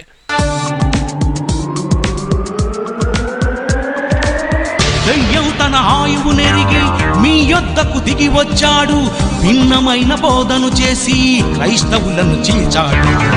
దయ్యం తన ఆయువు నెరిగి మీ యొద్దకు దిగి వచ్చాడు, భిన్నమైన బోధను చేసి క్రైస్తవులను చీల్చాడు. విశ్వాసమొక్కటైతే ఎవరి నమ్మకం వారిదంటాడు, క్రైస్తవునిగా మారితే శ్రమలే లేవని అంటాడు. విశ్వాసమొక్కటైతే ఎవరి నమ్మకం వారిదంటాడు, క్రైస్తవునిగా మారితే శ్రమలే లేవని అంటాడు. సువార్తను చేపట్టి ప్రజలకు ప్రకటిస్తే సహదాసుల లెక్క పూర్తయితే ఈ విశ్వ వినాశనం సకల జనులకు సాక్షాత్మై రాజ్య సువార్తను ప్రకటించు సోదరా. సకల జనులకు సాక్షాత్మై రాజ్య సువార్తను ప్రకటించు సోదరా. ఇదంతా వింటున్నప్పుడు క్రైస్తవులుగా మొలకి చెప్పాడు కదండి, మీరు సర్వలోకానికి వెళ్ళి సర్వసృష్టికి సువార్తను ప్రకటించండి అన్న మనం నిజానికి ఇలాంటి బాధ్యతలు ఏమైనా మన భుజాలపైన ఎత్తుకున్నామా? ఎవరికైనా వాక్యం వినిపించడానికి ప్రయత్నిస్తున్నామా? వాక్యం వినిపించే పనుల్లో మనం ఏమైనా ఉంటున్నామా? బాగా ఆలోచించాలి మీరు ఇవన్నీ. దేవుని పిల్లలరా, సువార్త బాధ్యత లేనివారండి దేవుడికి అసలు ఇష్టం ఉండరండి. మన భుజాలపైన పెట్టాడు. మీరు రొట్టె ద్రాక్షరసం తీసుకుంటున్నారా? ఏమని చెప్పాడు అక్కడ? ఏమని చెప్పాడు? నన్ను జ్ఞాపకం చేసుకున్నట్టుకే దీనిని చేయండి. ఈ రొట్టె తిని ద్రాక్షరసం తాగునప్పుడల్లా ప్రభు వచ్చే వరకు మీరు ఆయన మరణాన్ని ప్రచురించండి అన్నాడు. క్రైస్తవులకు చెప్పాడండి ఇవి. మనకి బాధ్యత ఎక్కలేదండి. పౌలు గారు మనకు ఆదర్శం. పౌలు గారు మనకి చెబుతున్నాడు, మీరు వెళ్ళండి, నేను చేసినట్టుగా మీరు కూడా చేయండి. సువార్తను తీసుకెళ్ళిపోండి, ప్రభు మాటలు తీసుకెళ్ళిపోండి. ఈ ప్రపంచానికి ప్రభు మాటలు చాలా అవసరం. ఈ ప్రపంచంలో ఉన్న మానవుడికి రక్షణ చాలా అవసరం. వాళ్ళకి తెలియట్లేదు వాళ్ళకి వచ్చే ప్రమాదం. మీకు తెలుసు కదా, మరణం తర్వాత ప్రమాదం ఎంతటి భయంకరంగా ఉందో మీకు తెలుసు కదా, ఎంతటి ఘోర పరిస్థితులు మనిషికి ఎదురవుతాయో మీకు తెలుసు కదా. మీ అన్న నమ్మకపోతే మీ అన్నయ్య నమ్మకపోతే మీ అన్నయ్య కాలిపోతాడు. మీ అమ్మగారు నమ్మకపోతే మీ అమ్మగారు కాలిపోతారు. మీ నాన్నగారు నమ్మకపోతే మీ నాన్నగారు కాలిపోతారు. మీ బంధువులు నమ్మకపోతే మీ బంధువులు కాలిపోతారు. మీ కళ్ళ ముందు వాళ్ళ నెత్తి మీద ప్రమాదం ఉందని తెలిసి వాళ్ళని రక్షణలోకి తీసుకురావాల్సిన మీరు ఏ బాధ్యత లేకుండా ఏమంటే ఈరోజు ఇంట్లో ఉండిపోవటం ఎంతవరకు నిజం? మీరు ఎంతవరకు మీకు అది రైట్ అనిపిస్తుంది? ఎంతవరకు మీకు అది కరెక్ట్ అనిపిస్తుంది? దేవుడి మాటలు వస్తున్నాయి కదా, టీవీలో వస్తున్నాయి, సెల్ ఫోన్లో వస్తున్నాయి. అన్నయ్య వాళ్ళు అందరూ లైవ్లు ఇస్తున్నారు. చాలామంది లైవ్లు ఇస్తున్నారు. ఉపేంద్ర అనే లైవ్ వస్తుంది, ఏమండి రాజేంద్ర అనే లైవ్ వస్తుంది, సంతోషం లైవ్ వస్తుంది. లైవ్లు షేర్ చేస్తున్నారా? వినండి వినండి వినండి వినండి మాటలు, దేవుడి మాటలు వినండి. మన లైవ్ వస్తుంది, మన లైవ్ గురించి ఏమైనా చెబుతున్నారా? ఎంతమందికి మీరు వాక్యం వినిపిస్తున్నారు? లైవ్ వస్తున్నప్పుడు చూస్తున్నామండి. ఎంతమంది చూస్తున్నారంటే చూసేది 20 మంది, 25 మంది, 30 మంది అంతే. మిగతా వాళ్ళందరూ ఏరి వాక్యం వినటం లేదు. మిగతా వాళ్ళందరూ ఏ పనుల్లో ఉన్నారు? ఇంట్లో ఉండి కూడా ఏ పనుల్లో ఉన్నారండి? కనీసం వాక్యం వినరా? కష్టపడి మీ దగ్గరకు వాక్యం వస్తుంటే వినాలి, ఓ నలుగురికి ఇది షేర్ చేయాలి. అమ్మో వాక్యం వస్తుంది, వినండి వినండి వినండి అని వాక్యం దగ్గర కుటుంబాలను కూర్చోబెట్టాలి. ఇప్పుడేనండి మీకు మంచి టైం. ఇప్పుడేనండి మీరు వాక్యం వినిపించే టైం ఇది. ప్రతి ఒక్కరు ఇప్పుడు వాక్యం వింటారు. ఖాళీగా ఉండిపోయారండి ఇంట్లో. ఏం చేస్తారు? ఎక్కడికి వెళ్ళడానికి లేదు. అమ్మ వాక్యం వస్తుంది వినండి. వింటారండి. ఏం పని ఉంది చెప్పండి? వింటారు. చేస్తున్నారా? వినిపిస్తున్నారా? దేవుని పిల్లలారా, పౌలు గారు మనకు ఆదర్శం అండి. ఎలాంటి పరిస్థితి అండి? ఒంటి నిండా దెబ్బలు ఉండి జైల్లో వేస్తే జైల్లో ఉన్న వాళ్ళని మారుస్తున్నాడంటే ఏమన్నా మనకు ఆరోగ్యం బాగోనప్పుడు ఏమన్నా మీరు దేవుడు ఏమన్నా చాలామంది గుడికి ఎందుకు రాలేదంటే ఒక కారణం ఏమో జ్వరం అన్న బాబు మీరు రాలేదు. జ్వరానికి గుడికి మానేస్తారు. జ్వరం వస్తే గుడికి రారు. చిన్న తలనొప్పి వస్తే గుడికి రారు. చిన్న అస్వస్థత ఉంటే గుడికి రాడు. బంధువులు వస్తే గుడికి రారు. చిన్న చిన్న వాటికి ఫంక్షన్ ఉంటే గుడికి రారు, ఫంక్షన్కి వెళ్ళిపోతారు. ఇది మన భక్తి, ఇది మన విశ్వాసం ప్రభు పైన. పౌలు గారు చూడాలి, అన్నీ విడిచిపెట్టి ప్రభు ప్రభు ప్రభు ప్రభు ప్రభు ప్రభు మన అన్న కదండి. మనకు ముందు తరాల్లో ఆయన బ్రతికిన మనలాంటి విశ్వాసే కదండి ఆయన కూడా. దేవుని పిల్లారా, మారాలండి. ఎక్కడో సువార్త పట్ల పూర్తి బాధ్యత కలిగిన వారుగా, భారం కలిగిన వారుగా ఎక్కడో మన జీవితాలు మారలేదనిపిస్తుందండి. మీకు ఈరోజు ఆయన ఎలాంటి మాటలు మన పైన సంధిస్తున్నాడో పౌలు గారు మీరు ఆశ్చర్యపోతారు ఇప్పుడు కిందకి వెళ్ళేసరికి. ఏమండి ఇదంతా ఆయన కాలంలో, ఆయన అవకాశం ఉన్న కాలంలో తిరుగుతున్నాడు, చెబుతున్నాడు, చేస్తున్నాడు. కొన్ని సందర్భాల్లో ఈయన ఏం చేశారంటే జైల్లో పడేశారు. మరి జైల్లో పడేస్తే ఖాళీగా ఉంటాడంటే ఏమంటే జైల్లో పడేస్తే ఇక్కడ ఏం చేశాడు చూశారు. మరికొన్ని సందర్భాల్లో ఏం చేస్తాడంటే ఆయన జైల్లో కూర్చునండి అంతకుముందు తాను విశ్వాసులుగా ప్రభులోకి తెచ్చిన వారికి, సంఘాలకి పత్రికలను రాస్తున్నాడు. అక్కడ కూర్చుని కూడా సువార్తే. అక్కడ కూర్చుని పత్రికలు రాయటం, అవి దూతలకు ఇచ్చి సంఘాలకు పంపించటం. ఇదిగో నేను వచ్చినా రాకపోయినా పత్రికను మీరు చదువుకోండి, ఇదిగో దేవుడు మిమ్మల్ని ఎలా బ్రతకమన్నాడు. చూసారా? జైల్లో ఉండి కూడా పత్రికల ద్వారా దేవుడు మాటలు పంపిస్తున్నాడండి. ఈరోజు మనకు అవకాశం ఉంది. మనకు పత్రికలు కాదు, ఈరోజు ఏమంటే డైరెక్ట్గా స్మార్ట్ ఫోన్లే. ఎక్కడ నుంచొని మాట్లాడుతుంటే అక్కడ మీరు చూసేస్తున్నారు. అక్కడ మీరు చూస్తున్నది షేర్ కొడితే ఇంకొకటి చూస్తాడు. ఎంతమంది ఈ పనిలో ఉన్నారు? ఎంతమంది ఉన్నారు? ఇలా కూర్చుండిపోయాం. ఒకసారి ఆలోచించండి. మీకు తెలిసిన వాళ్ళందరి గురించి ఆలోచించండి. మీకు తెలిసిన కుటుంబాలన్నిటి గురించి ఆలోచించండి. ఇది షేర్ చేసి వాళ్ళని ఖచ్చితంగా మీరు వినండి వినండి వినండి. ఎవరు రోజు వెనకాల పడి వినండి వినండి అంటున్నారు అనుకోండి, మీ బాధపడలేక ఒకరోజు పక్కన పెడతారు, 2 రోజులు పక్కన పెడతారు, 3 రోజు వినండి వినండి వినండి చెప్పు. ఆయన చెప్తున్నాడు కదా, ఒక రోజు అన్న విందామని వినరా? అలా విన్నప్పుడు మీ వలన ఏదో ఒక మాట, ప్రసంగంలో ఏదో ఒక మాట గుండెలోకి వెళితే, వాళ్ళ హృదయంలోకి వెళితే, ఎక్కడో ఆయన పట్ల మార్పు వస్తే ఆ క్రెడిట్, ఆ భాగ్యం, ఆ ధన్యత మీకు వస్తుంది కదా. దేవుని పిల్లలారా, జైల్లోకి వెళ్ళిపోయాడు, పత్రికలు రాస్తున్నప్పుడు ఎలాంటి మాటలు మాట్లాడుతున్నాడో మీరు చూడాలి. ఇప్పుడు ఏమండి ఇప్పుడు నుంచి ఉంటాయి అసలు మాటలు. పత్రికలు రాస్తూ ఆయన మాట్లాడుతున్న మాటలు ఇప్పుడు నుంచి మనం చూస్తే ఎంత గొప్పగా ఉంటాయో మీరు చూడాలి. పిలిపిలికి పత్రిక రాశాడు. పిలిపి పత్రిక ఉంది, మీరు చూడండి. ఏమండి సుమారుగా 60 నుండి 65 మధ్యలో క్రీస్తు శకం ఈ పత్రికను రాస్తున్నాడండి. పిలిపి పత్రిక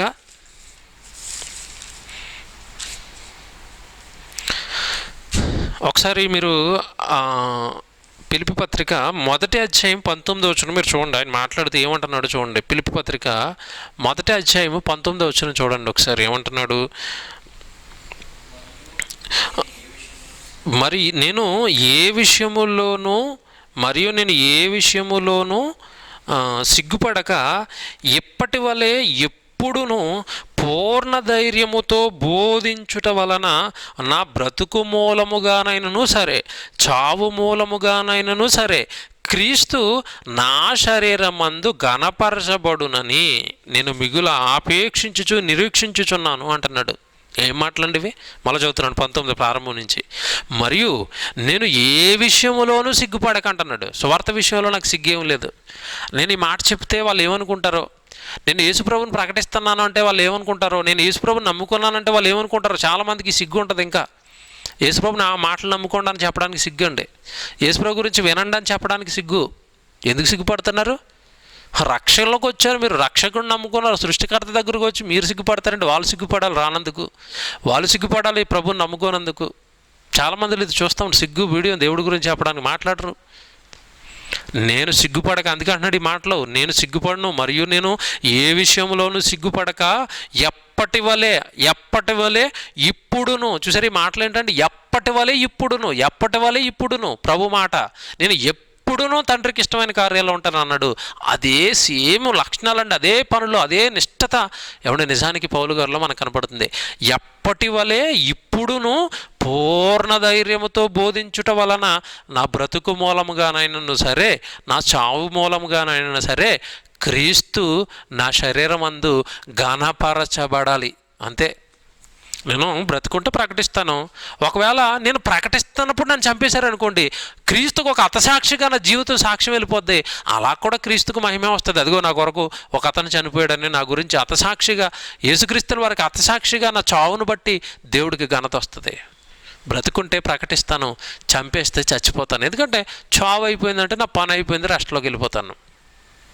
ఏ జ్ఞానం అండి. 21 మీరు చూడాలి. 19 మీరు చదివారు, ఇప్పుడు 21 మీరు చూడండి. 21 నా మట్టుకైతే బ్రతుకుట క్రీస్తే, చావు అయితే లాభం.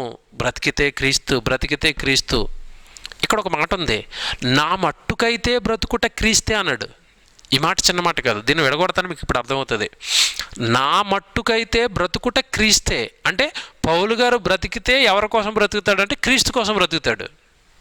పౌలు గారు బ్రతుకంతా దేని కొరకు వెచ్చించేశాడంటే క్రీస్తు కొరకు వెచ్చించేశాడు. నేను బ్రతికితే క్రీస్తు కోసమే బ్రతుకుతాను. అంటే బ్రతుకంతా క్రీస్తున్నాడండి.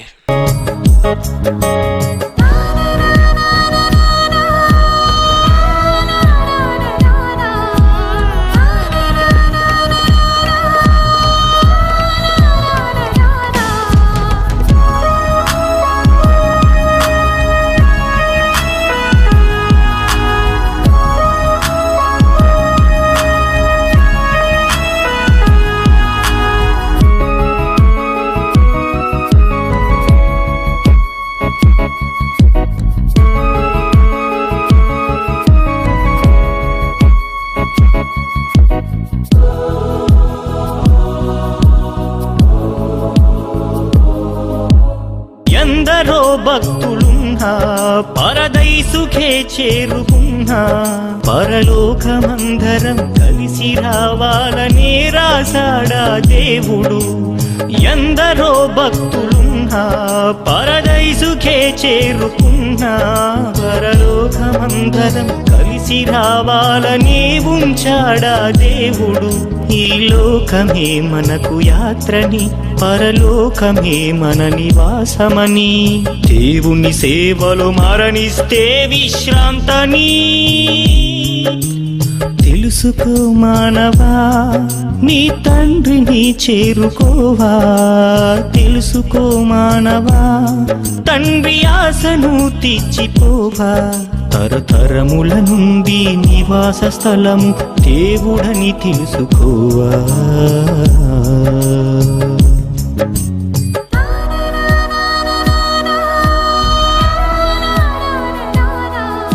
పౌలు గారికి మనకి బ్రతుకులో అప్పుడప్పుడు క్రీస్తుంటాడు. ఎప్పుడెప్పుడు? ఆదివారం రోజు, క్రిస్మస్కి, ఏమంటే ఈస్టర్కి, గుడ్ ఫ్రైడేకి క్రీస్తు ఉంటాడు. అంతే కదండి. ఈరోజు విశ్వాసుల్లో క్రీస్తు ఎప్పుడు ఉంటున్నాడు? ఆదివారం పొద్దున్న వెళ్ళిపోవాలి, తలంటి వేసుకోవాలి, స్నానం చేసేలా, మంచి బట్టలు వేసుకోవాలా, వెళ్ళిపోయి ఆరాధనలో కూర్చోవాలి. ఎప్పుడు? ఆదివారం క్రీస్తు. నీ బ్రతుకుల్లో క్రీస్తు ఒక చిన్న పార్ట్. కానీ పౌలు గారికి బ్రతుకే క్రీస్తు. ఎందుకంటే మన బ్రతుకుల్లో మనకి చాలా ఉన్నాయి. మన ఉద్యోగం ఉంది, మన వ్యాపారం ఉంది, మన సంపాదన ఉంది, మన ఆస్తి ఉంది, మన పిల్లలు ఉన్నారు, ఏమంటే మా స్నేహితులు ఉన్నారు. నా కాలాన్ని వాళ్ళకి ఇవ్వాలి, ఏమంటే నేను చాలా కష్టపడి లోకంలో ఏదో సంపాదించాలి. ఈ అన్నిటి మధ్యలో ఎక్కడో నన్ను మరి దేవుడు పుట్టించాడని చెప్తున్నారు కనుక, దేవుడు రక్షిస్తాడని చెప్తున్నారు కనుక ఒక చిన్న ముక్క ఆయనకి పడేద్దాం. ఎవరికి? క్రీస్తుకి. ఎప్పుడు? ఆదివారం. అంతే. మళ్ళీ సోమవారం గుర్తున్నాడు, మంగళవారం గుర్తున్నాడు, మళ్ళీ శనివారం వరకు గుర్తున్నాడు. ఇక తెల్లవారు ఆదివారంతో మళ్ళీ క్రీస్తు. బ్రతుకులో క్రీస్తు మనకి అప్పుడప్పుడు. బ్రతుకే క్రీస్తు పౌలు గారికి.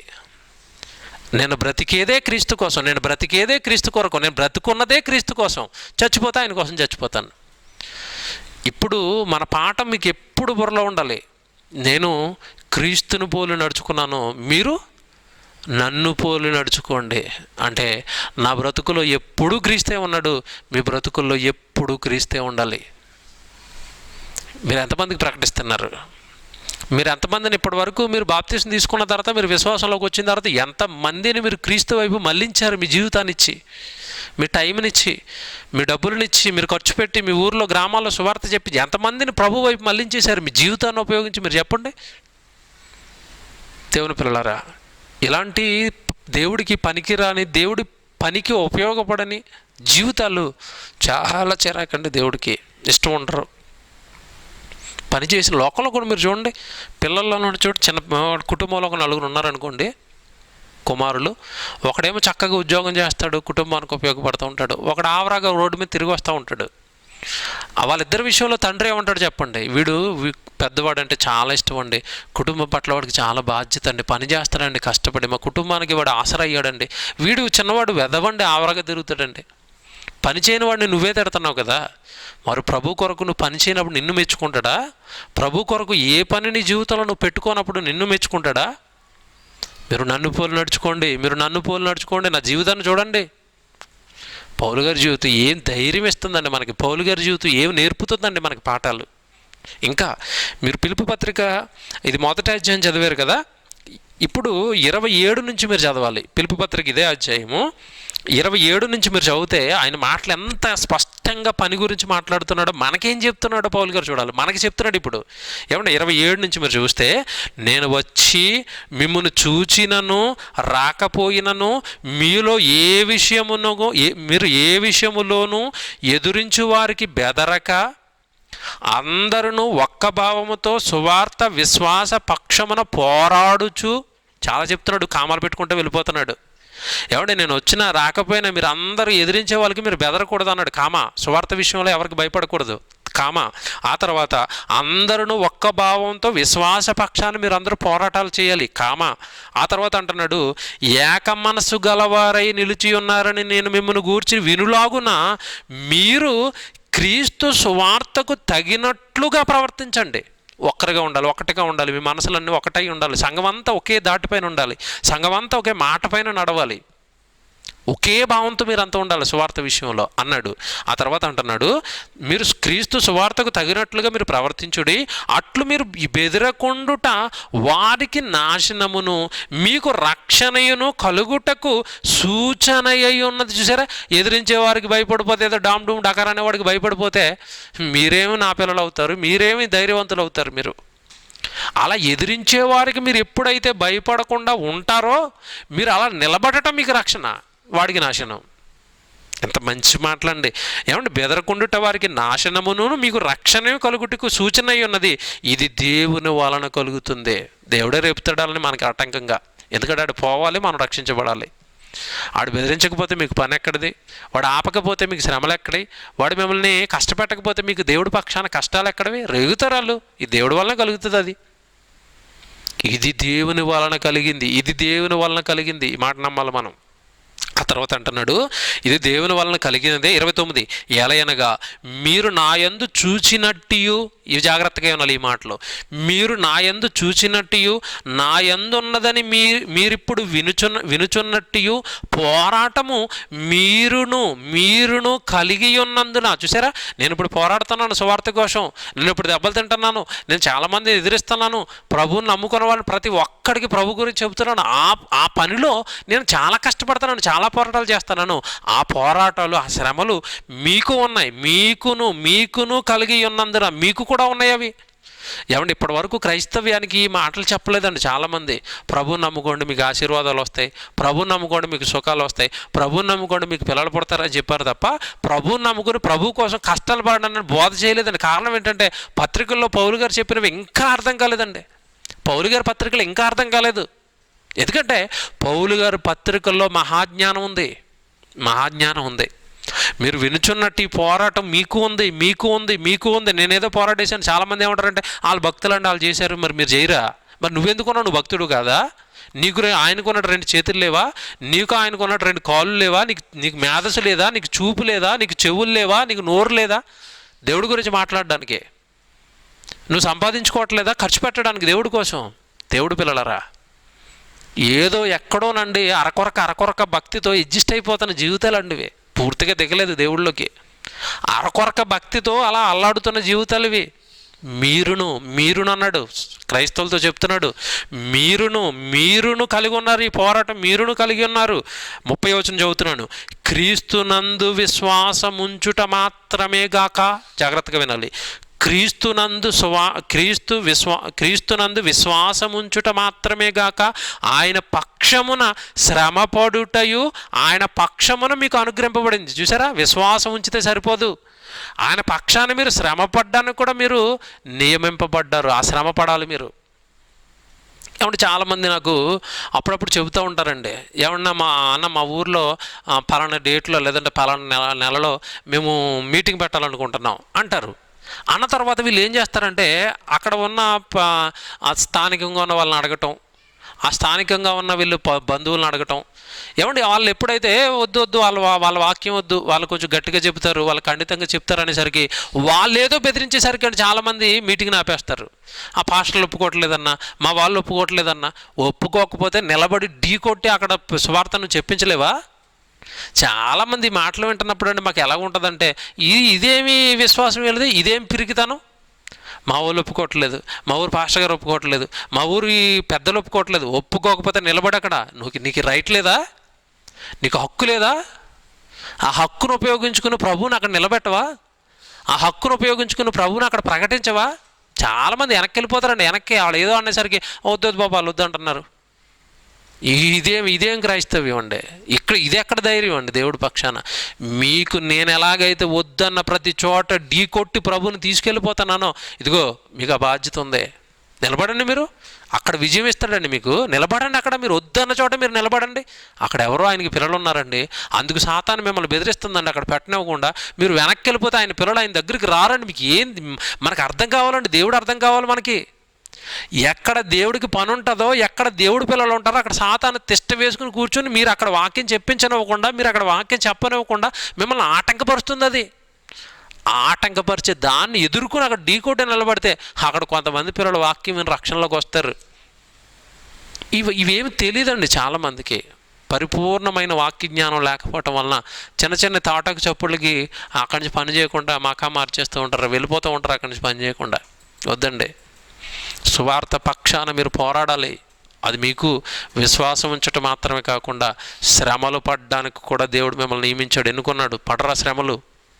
ఎంత మంచి మాటలండి. ఇంకో మాట చూపిస్తాను చూడండి. పౌలు గారు సార్లు దగ్గర అయిపోయాను, చాలాసార్లు మరణం వరకు వెళ్ళి వచ్చేసాను. మీరు ఎంత చూశారు కదా, రాళ్లతో కొట్టేసి చచ్చిపోయాడు అనుకుని కొన ప్రాణంతో ఉన్నప్పుడు వదిలేశారు. అంటే ఆల్మోస్ట్ చచ్చిపోయాడు అనుకున్నారు. అంటే ఏమంటే పౌలు గారు బతికేశాడు. మీరు చూడండి, చాలాసార్లు ఇలాగే మరణం వరకు వెళ్ళొచ్చినట్టుగా మనం చూస్తాం. ఇప్పుడు మరొక మాట మీకు చూపిస్తాను. ఫిలిప్పీలకు రాసిన పత్రిక 3వ అధ్యాయం చూడండి. ఇదే 3వ అధ్యాయము.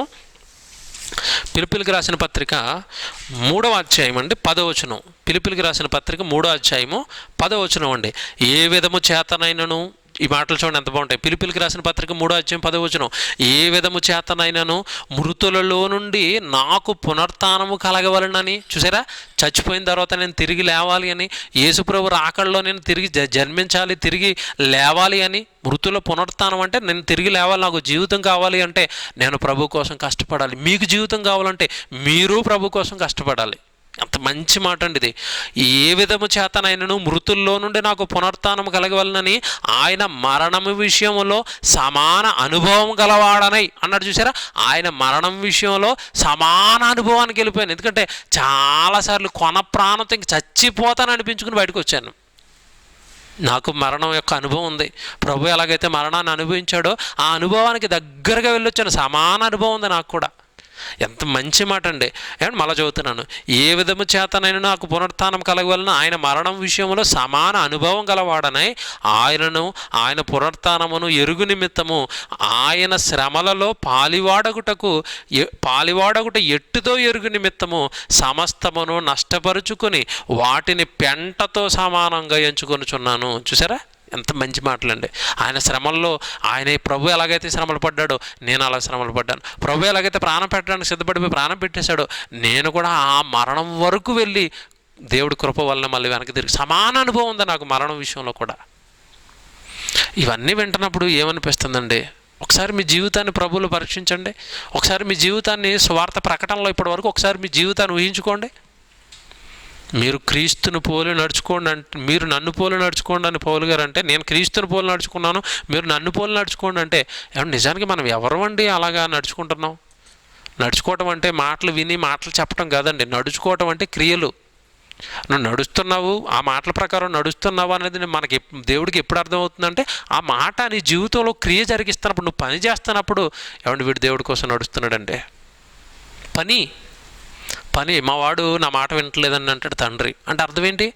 ఈయన చెప్పింది చేయట్లేదని అర్థం. నా మాట వింటలేదంటే చెప్పింది చేయట్లేదని అర్థం. మీరు నన్ను పోలు నడుచుకోండి అన్నప్పుడు ఎంతమంది అండి పని జరిగిస్తున్నారు ప్రభు కోసం కష్టాలలో కన్నీళ్ళ మధ్యలో? దేవుని పిల్లలారా, నేను కర్ణాటక ప్రాంతంలో ఒక సువార్త ప్రకటించడానికి వెళ్ళాను. ఆ ప్రకటించడానికి వెళ్ళినప్పుడు అండి అక్కడ ముగ్గురు వచ్చి కూర్చున్నారు. అది నిజానికి సేవకుల సమావేశం. అది ప్రతి నెల జరిగేది. సేవకుల సమావేశానికి వెళ్ళి ప్రతి నెల, ఇప్పుడు లాక్డౌన్ టైంలో వెళ్ళలేదు కానండి, అంతకుముందు ప్రతి నెల కూడా నెలలో ఒక రోజు అక్కడికి వెళ్తాను. డే సెమినార్ జరుగుతుంది, సేవకుల సదస్సు. 2 అంశాలు చెప్పి అక్కడి నుంచి వస్తానండి. ఆ టైంలో నాకు అక్కడ ముగ్గురు కొత్తగా సేవకుల సదస్సులో వచ్చి కూర్చున్నారు. వాళ్ళ నా దగ్గరికి చివరిలో వచ్చారండి, మాట్లాడారు. వాళ్ళు కర్నూలు ప్రాంతం అండి ఒకరిది. ఒక ఆయనదేమో నెల్లూరు, ఒక ఆయనదేమో ఒంగోలు. వీళ్ళు ముగ్గురు కలిసి అండి స్వార్థ ప్రకటించడానికి తిరుగుతున్నారండి. వాళ్ళు గృహాలను విడిచిపెట్టేస్తారండి, పిల్లలను విడిచిపెట్టేస్తారండి. వాళ్ళు అలాగ ఒక్కొక్క గ్రామం ప్రయాణం చేసుకుంటూ ఊర్లకు వెళ్ళిపోయండి దేవుడి మాటలు చెబుతూ ఉంటారండి. ఆ ఊరికి వెళ్తారు, ఆ ఊర్లో చర్చ్ ఎక్కడ ఉందో చూస్తారు. ఆ చర్చ్ పాస్టర్ గారి దగ్గరికి వెళ్తారండి. ముందు వెళ్ళిన తర్వాత అయ్యగారు మేము ఈ ఊర్లో కొంచెం స్వార్థ ప్రకటిస్తామండి అంటారు. ఆ ఊరంతా చెబుతారండి. ఆ రాత్రికి అక్కడ పడుకుంటారు, తిరిగి తెల్లవారు మళ్ళీ వెళ్ళిపోతారండి, మరో ఊరికి వెళ్ళిపోతారు. అలా గ్రామాన్ని తిరిగి వాళ్ళు స్వార్థ ప్రకటిస్తున్నారు. నేను ఆ ప్రాంతానికి వెళ్ళే టైంలో వాళ్ళని అక్కడ ఎదురుపడ్డారండి. నిజానికి చాలా ఆశ్చర్యపోయానండి వాళ్ళని చూసారా, స్వార్థ కోసం కుటుంబాలను విడిచిపెట్టి తిరుగుతున్న వాళ్ళు ఇప్పటికీ ఉన్నారు. మీకు ఇప్పుడు వాళ్ళ గురించి ఎందుకు చెప్తున్నానంటే నిజానికి ఇప్పటికీ అలా సేవ చేస్తున్న వాళ్ళు ఉన్నారు, ఇప్పటికీ అలా తిరుగుతున్న వాళ్ళు ఉన్నారండి. నిన్నగాక మా అన్నయ్య ఫోన్ చేశాడు, ప్రతాప్ అయిన పేరు, ఫోన్ చేశాడు. అన్నయ్య ఎలా ఉన్నారన్న, మేము ఇక లాక్డౌన్ టైంలో మమ్మల్ని వెళ్ళనట్లేదన్న, ఈ ప్రస్తుతానికి మేము ఇంట్లోకే పరిమితం అయిపోయామన్నా, నేను కర్నూలులో ఉన్నాను అంటున్నాడు. చాలా ఆనందం వేసిందండి వాళ్ళని చూసినప్పుడు. మనం ఏంటంటే అసలు ఏ త్యాగం ఉంది క్రీస్తు కోసం? ఏమి త్యాగాలు చేస్తున్నాం ప్రభు కోసం? మనం ప్రాణం పెట్టాడు, తిరిగి లేచిపోయాడు, నీ రక్షణ కోసం ఎంతో కష్టపడ్డాడు.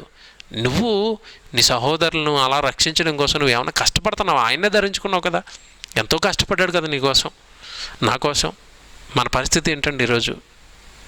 పౌలు గారు సమాన అనుభవానికి వెళ్ళిపోయాను. ఇంకో మాట చూపిస్తాను. కొరింథీయులకు రాసిన 2వ పత్రిక మీరు చూడండి. కొరింథీయులకు రాసిన 2వ పత్రిక 4వ అధ్యాయము 10వ వచనం అండి. కొరింథీయులకు రాసిన 2వ పత్రిక, ఈ పత్రికలు అన్నింటిలో కూడా ఆయన అనుభవాలు చెప్తున్నాడు. చూడండి, 2వ పత్రిక 4వ అధ్యాయము, కొరింథీయులకు రాసిన 2వ పత్రిక 4వ అధ్యాయము 10వ వచనం అండి. కొరింథీయులకు రాసిన 2వ పత్రిక 4వ అధ్యాయం 10వ వచనం, యేసు యొక్క జీవము మా శరీరమందు ప్రత్యక్షపరచబడుటకై యేసు యొక్క మరణానుభవమును మా శరీరమందు ఎల్లప్పుడూ వహించుకొనుచు పోవుచున్నాము అంటున్నాడు. చూడండి, చూసారా? యేసుక్రీస్తుల వారి యొక్క మరణం మా శరీరమందు ఎల్లప్పుడూ వహించుకొనుచు అంటున్నాడు. ఎల్లప్పుడూ ఆయన మరణం మా మీద ఉంటుంది. ఎప్పుడూ మాకు ఆ శ్రమలే, ఆ చావే, ఆ కష్టాలే మా శరీరాలపైన ఉంటున్నాయి. ప్రభు కోసం అంటున్నాడు. యేసు యొక్క జీవము మా శరీరమందు ప్రత్యక్షపరచబడుటకై మేము ఇదంతా చేస్తున్నాం. ఆయన జీవాన్ని ఇవ్వాలి కదా మాకు. ఆయన మళ్ళీ మమ్మల్ని తిరిగి లేపాలి కదా. ఆయన జీవాన్ని ఇవ్వాలన్నా, ఆయన మమ్మల్ని తిరిగి లేపాలి అన్నా, ఆయన ఎలాగైతే కష్టపడి తిరిగి లేచాడో తండ్రి కొరకు కష్టపడి అప్పుడు అడిగాడు తండ్రిని, నన్ను లేపండి తండ్రి, మీ పని చేశాను కదా అని. ఇప్పుడు ప్రభువును పోలి నేను నడుచుకుంటున్నాను. ఎలాగంటే ఆయన ఎలాగైతే తండ్రి కొరకు కష్టపడ్డాడో నేను అలాగే నా ఈ ప్రభు కోసం, యేసుక్రీస్తుల వారి కోసం, ఆయన మాటల కోసం, ఆయన జీవాన్ని ప్రపంచానికి ఇవ్వడం కోసం నేను కష్టపడుతున్నాను. మీరు నన్ను పోలి నడుచుకుంటే నాకు ఎలాగైతే ప్రభు జీవం ఇస్తాడో నన్ను పోలి నడుచుకున్నందుకు మీకు కూడా జీవం ఇస్తాడంటున్నాడు. నన్ను చూడండి అంటూ చిన్న మాట కదండి. మీకు స్టార్టింగ్లో చెప్పాను కదా, ఇంత శ్రమపడి, ఇన్ని కష్టాలు పడి, ఇన్ని కన్నీళ్ళు కార్చి, ఇన్ని రక్తం కార్చి, ఇన్ని దెబ్బలు తిని, ఇన్ని ప్రయాణాలు చేసి, ఇన్ని మరణానికి సంబంధించిన అనుభవాలు సంపాదించి అప్పుడు అంటున్నాడు ఈ మాట, నన్ను పోలు నడుచుకోండి చాలు మీరు లేచిపోతారు అంటున్నాడు. చూసారా పౌలు గారు? ఇంకో మాట చూపిస్తాను మీకు. గలతీయులకు రాసిన పత్రిక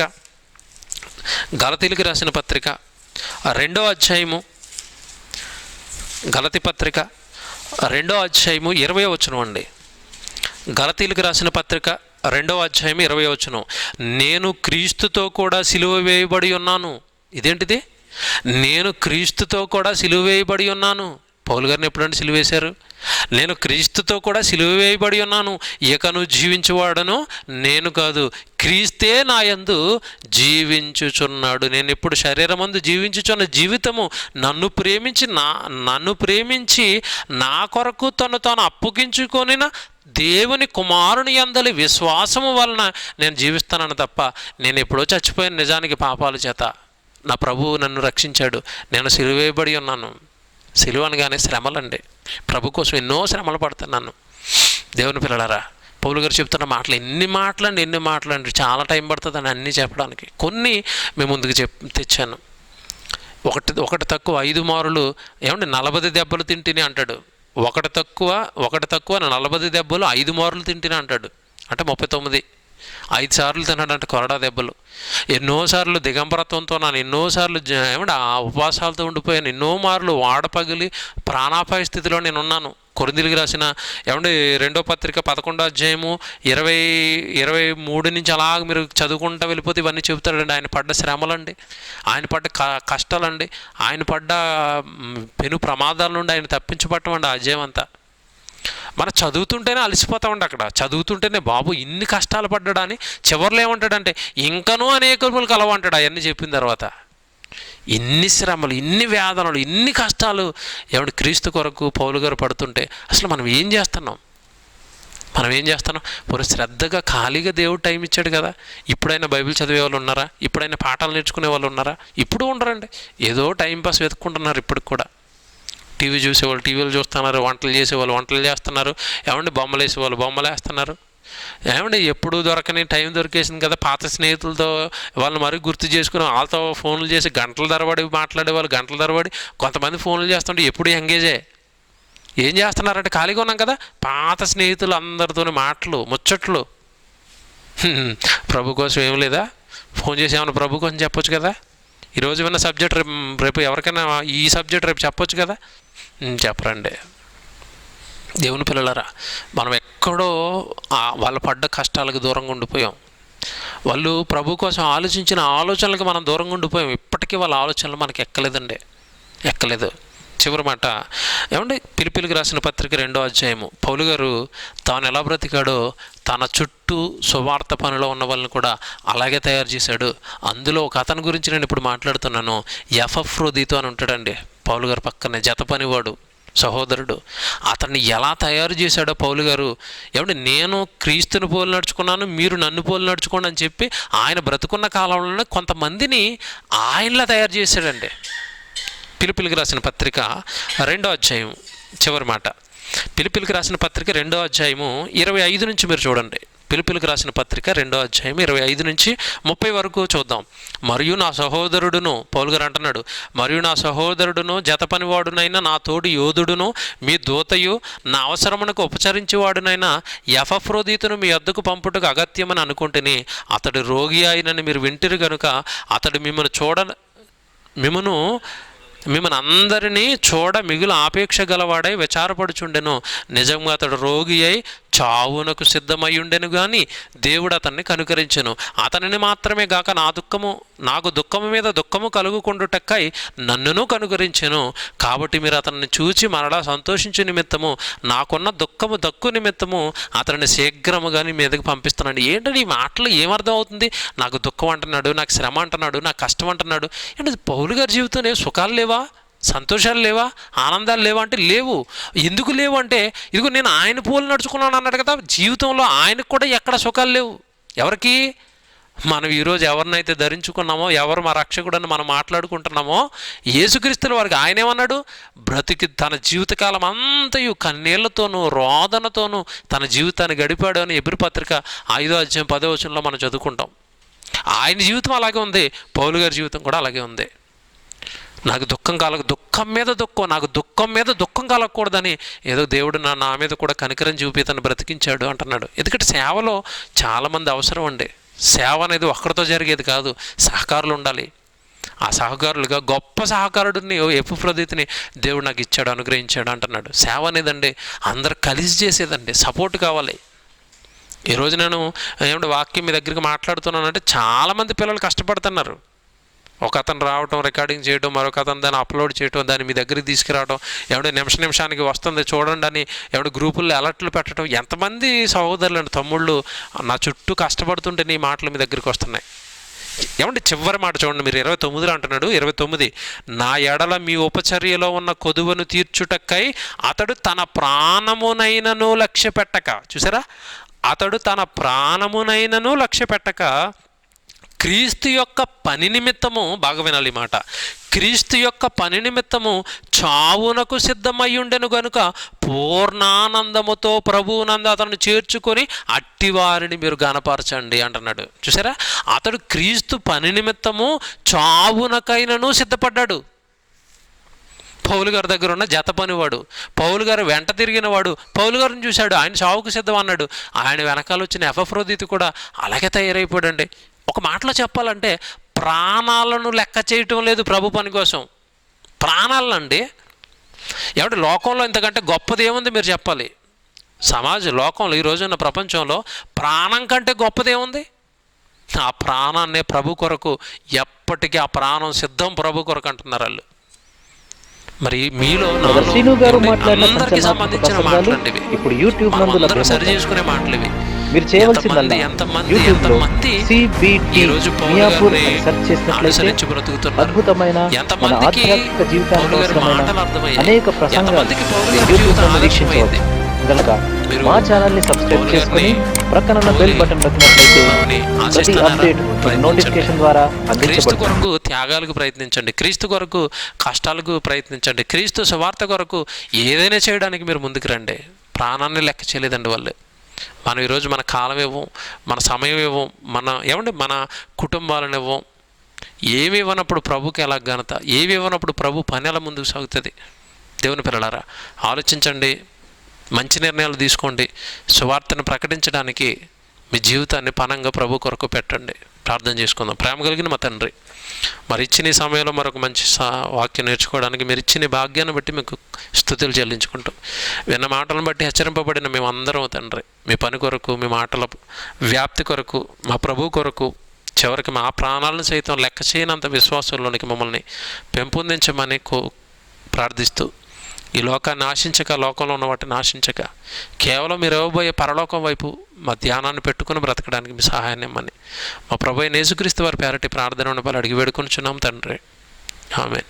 అందరికీ వందనాలండి. Thank you. బ్రదర్ శ్రీను గారు మాట్లాడిన సంచలనాత్మక ప్రసంగాలు ఇప్పుడు యూట్యూబ్ నందు లభ్యమవుతాయి. మీరు చేయవలసిందల్లా యూట్యూబ్లో CBT మియాపూర్ అని సెర్చ్ చేసినట్లయితే అద్భుతమైన మన ఆధ్యాత్మిక జీవితానికి అవసరమైన అనేక ప్రసంగాలు మీరు యూట్యూబ్ నందు వీక్షించవచ్చు. కనుక మా ఛానల్ని సబ్స్క్రైబ్ చేసుకొని ప్రక్కనున్న బెల్ బటన్ నొక్కినట్లయితే ప్రతి అప్డేట్ మీకు నోటిఫికేషన్ ద్వారా అందించబడుతుంది. బ్రదర్ శ్రీను గారు మాట్లాడిన సంచలనాత్మక ప్రసంగాలు ఇప్పుడు యూట్యూబ్ నందు లభ్యమవుతాయి. మీరు చేయవలసిందల్లా యూట్యూబ్లో CBT మియాపూర్ అని సెర్చ్ చేసినట్లయితే అద్భుతమైన మన ఆధ్యాత్మిక జీవితానికి అవసరమైన అనేక ప్రసంగాలు మీరు యూట్యూబ్ నందు వీక్షించవచ్చు. కనుక మా ఛానల్ని సబ్స్క్రైబ్ చేసుకొని ప్రక్కనున్న బెల్ బటన్ నొక్కినట్లయితే ప్రతి అప్డేట్ మీకు నోటిఫికేషన్ ద్వారా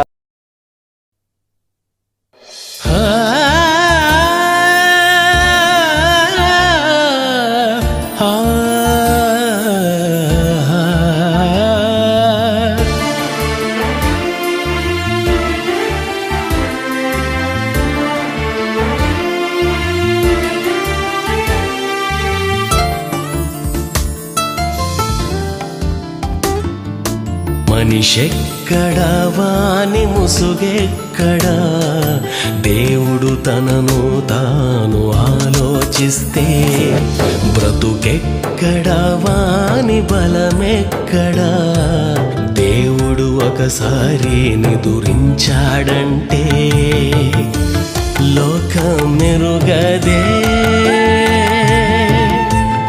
ఆ తండ్రి ప్రేమను విప్పి చెప్పరే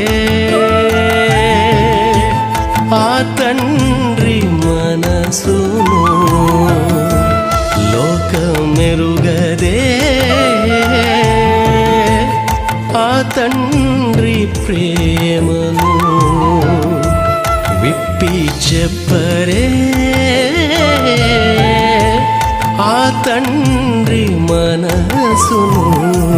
మనిషెక్కడా వాని ముసుగెక్కడా, దేవుడు తనను తాను ఆలోచిస్తే బ్రతుకెక్కడా వాని బలమెక్కడా, దేవుడు ఒకసారి నిదురించాడంటే